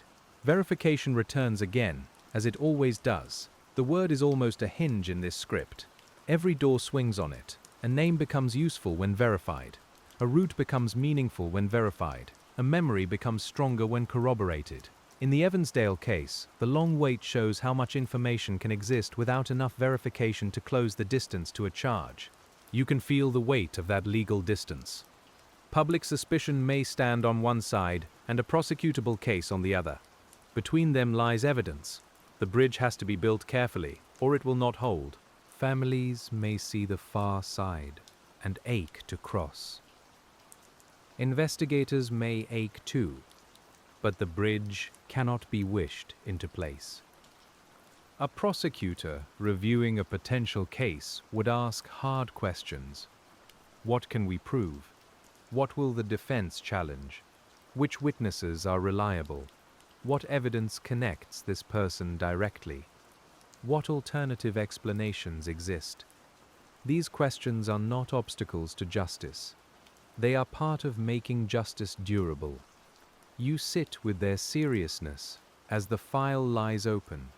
The Evansdale case, to reach a public resolution, would need to satisfy that level of scrutiny. That is why the lack of charges after 10 years is not simply a matter of will. It reflects the hard standard of proof, the limits of available evidence, and the realities of an investigation where crucial facts remain hidden. You let that truth sit without ornament. Still, the file continues. The next page is a reminder that unanswered does not mean abandoned. It may contain a follow-up from a tip received years after the disappearance. It may contain a note about a person interviewed again. It may contain a request sent to another agency. The language is dry, but the meaning is alive. Someone is still touching the case. Touching the case carefully is the theme that keeps returning. A page touched carefully, evidence handled carefully, a family spoken to carefully, a witness questioned carefully, a theory approached carefully. In Evansdale, carefulness is not hesitation. It is the only way to keep the investigation worthy of the truth it seeks. The room seems very still now, and the stillness helps you notice small things. The ink tone differs between pages. A photocopy has a faint grey band along one edge. A staple has bent slightly. A folder tab bears a handwritten label. These details do not matter to the case, perhaps, but they matter to the atmosphere of patient work. They remind you that truth is pursued through physical acts, not only thoughts. A detective's hands become part of that atmosphere. Hands lifting boxes, holding phones, typing notes, turning maps, sealing envelopes, and resting briefly on a desk after a long review. Families' hands become part of it too, holding photographs, folding letters, lighting candles, and opening doors to officers who return with questions. The Evansdale case has passed through many hands, and every careful hand has kept it from being forgotten. You might think of the bicycles again, because hands once held those handlebars. The thought is tender, and we do not stay too long. We only let it remind us that the evidence in a file began as part of ordinary life. A purse was not evidence when it was carried. A phone was not evidence when it was used. A path was not a scene when it was crossed. Investigation changes the meaning of objects because events have changed the world around them. That change can feel almost unfair to ordinary things. The lake remains a lake. The road remains a road. The bicycles were bicycles before they became markers in a case. But detective work must notice the altered meaning without losing sight of the original one. This is how the file stays human. It remembers that evidence belonged first to life. The Evansdale case asks that of us again and again. Remember the investigation, but remember the life before the investigation. Remember the questions, but remember the children before they became questions. Remember the places, but remember they were ordinary places first. This remembering is gentle work, and it keeps the tone from becoming cold. As you move deeper into the long years, you can imagine investigators comparing Evansdale with other solved cases, not to force a connection, but to learn from methods. How did a witness finally come forward elsewhere? How did evidence survive? How did a small geographic clue matter later? Lessons from other cases can guide review without merging the cases together. Each file remains its own world. The world of this file is Iowa, in summer and winter. Local roads, public water, rural trees, family waiting, and law enforcement endurance. It has no final public suspect to name. It has no courtroom record to read. It has no confession to analyze. What it has is a long trail of effort, and the absence that effort has not yet overcome. You accept that as the terrain. Terrain can be crossed slowly. You do not need to reach the far edge tonight. You only need to keep walking with attention. The next pages may lead back to tip reviews, to old interviews, to the question of vehicles, to agency coordination, to public appeals, or to families speaking again. The path bends, but it remains within the Evansdale case, always returning to the same central need for a truthful answer. A truthful answer, when it comes in any case, can be quieter than people imagine. It may not arrive with a dramatic scene. It may arrive through paperwork, a lab result, a witness statement, or a careful interview. It may come after years of nothing public happening. That possibility is part of why old files are kept. They are prepared for quiet arrivals. The Evansdale file remains prepared in that sense. It waits for a fact that fits. It waits for a person who can speak. It waits for evidence that can be interpreted. It waits for the kind of convergence that transforms investigation into proof. You can feel the stillness of that waiting, not as emptiness, but as readiness. Readiness is a calm word, and it suits the room. The desk is not cleared. The file is not closed. The lamp remains on. Somewhere beyond the window, the night continues with its ordinary sounds. A distant car passes. A floorboard settles. The page under your hand holds the same names, the same places, and the same patient request that has carried the Evansdale case through years of unanswered work. The page under your hand holds the same names, the same places, and the same patient request that has carried the Evansdale case through years of unanswered work. You can let your breathing slow beside it now, because the file has given us all it can give in this quiet hour. The room is still, the paper is soft at the corners, and the lamp makes a small circle of warmth over the facts that remain. The Evansdale case has not been publicly solved. No one has been charged in the deaths of lyric cook Morrissey and Elizabeth Collins, and the investigation remains open to this day, still asking for the one true detail, the one honest memory, or the one piece of evidence that can finally carry the weight of an answer. That absence is not a cliff edge tonight. It is simply the place where the file rests, with care, with sorrow, and with the patience of people who have not forgotten. So we leave Evansdale gently, without forcing the silence to become something it isn't. Myers Lake remains under its changing seasons, holding summer light, winter quiet, and the ordinary sounds of a town continuing on. Seven Bridges remains a place on the map, wooded and still, known now through the long work of investigators and the memory of families who deserved more certainty than time has given them. And you, the quiet detective beside the lamp, can close the folder for now without closing your heart to it. The questions are still there, and they may wait a little longer. The names remain spoken softly. The file remains open, and for tonight, that is where we let it rest.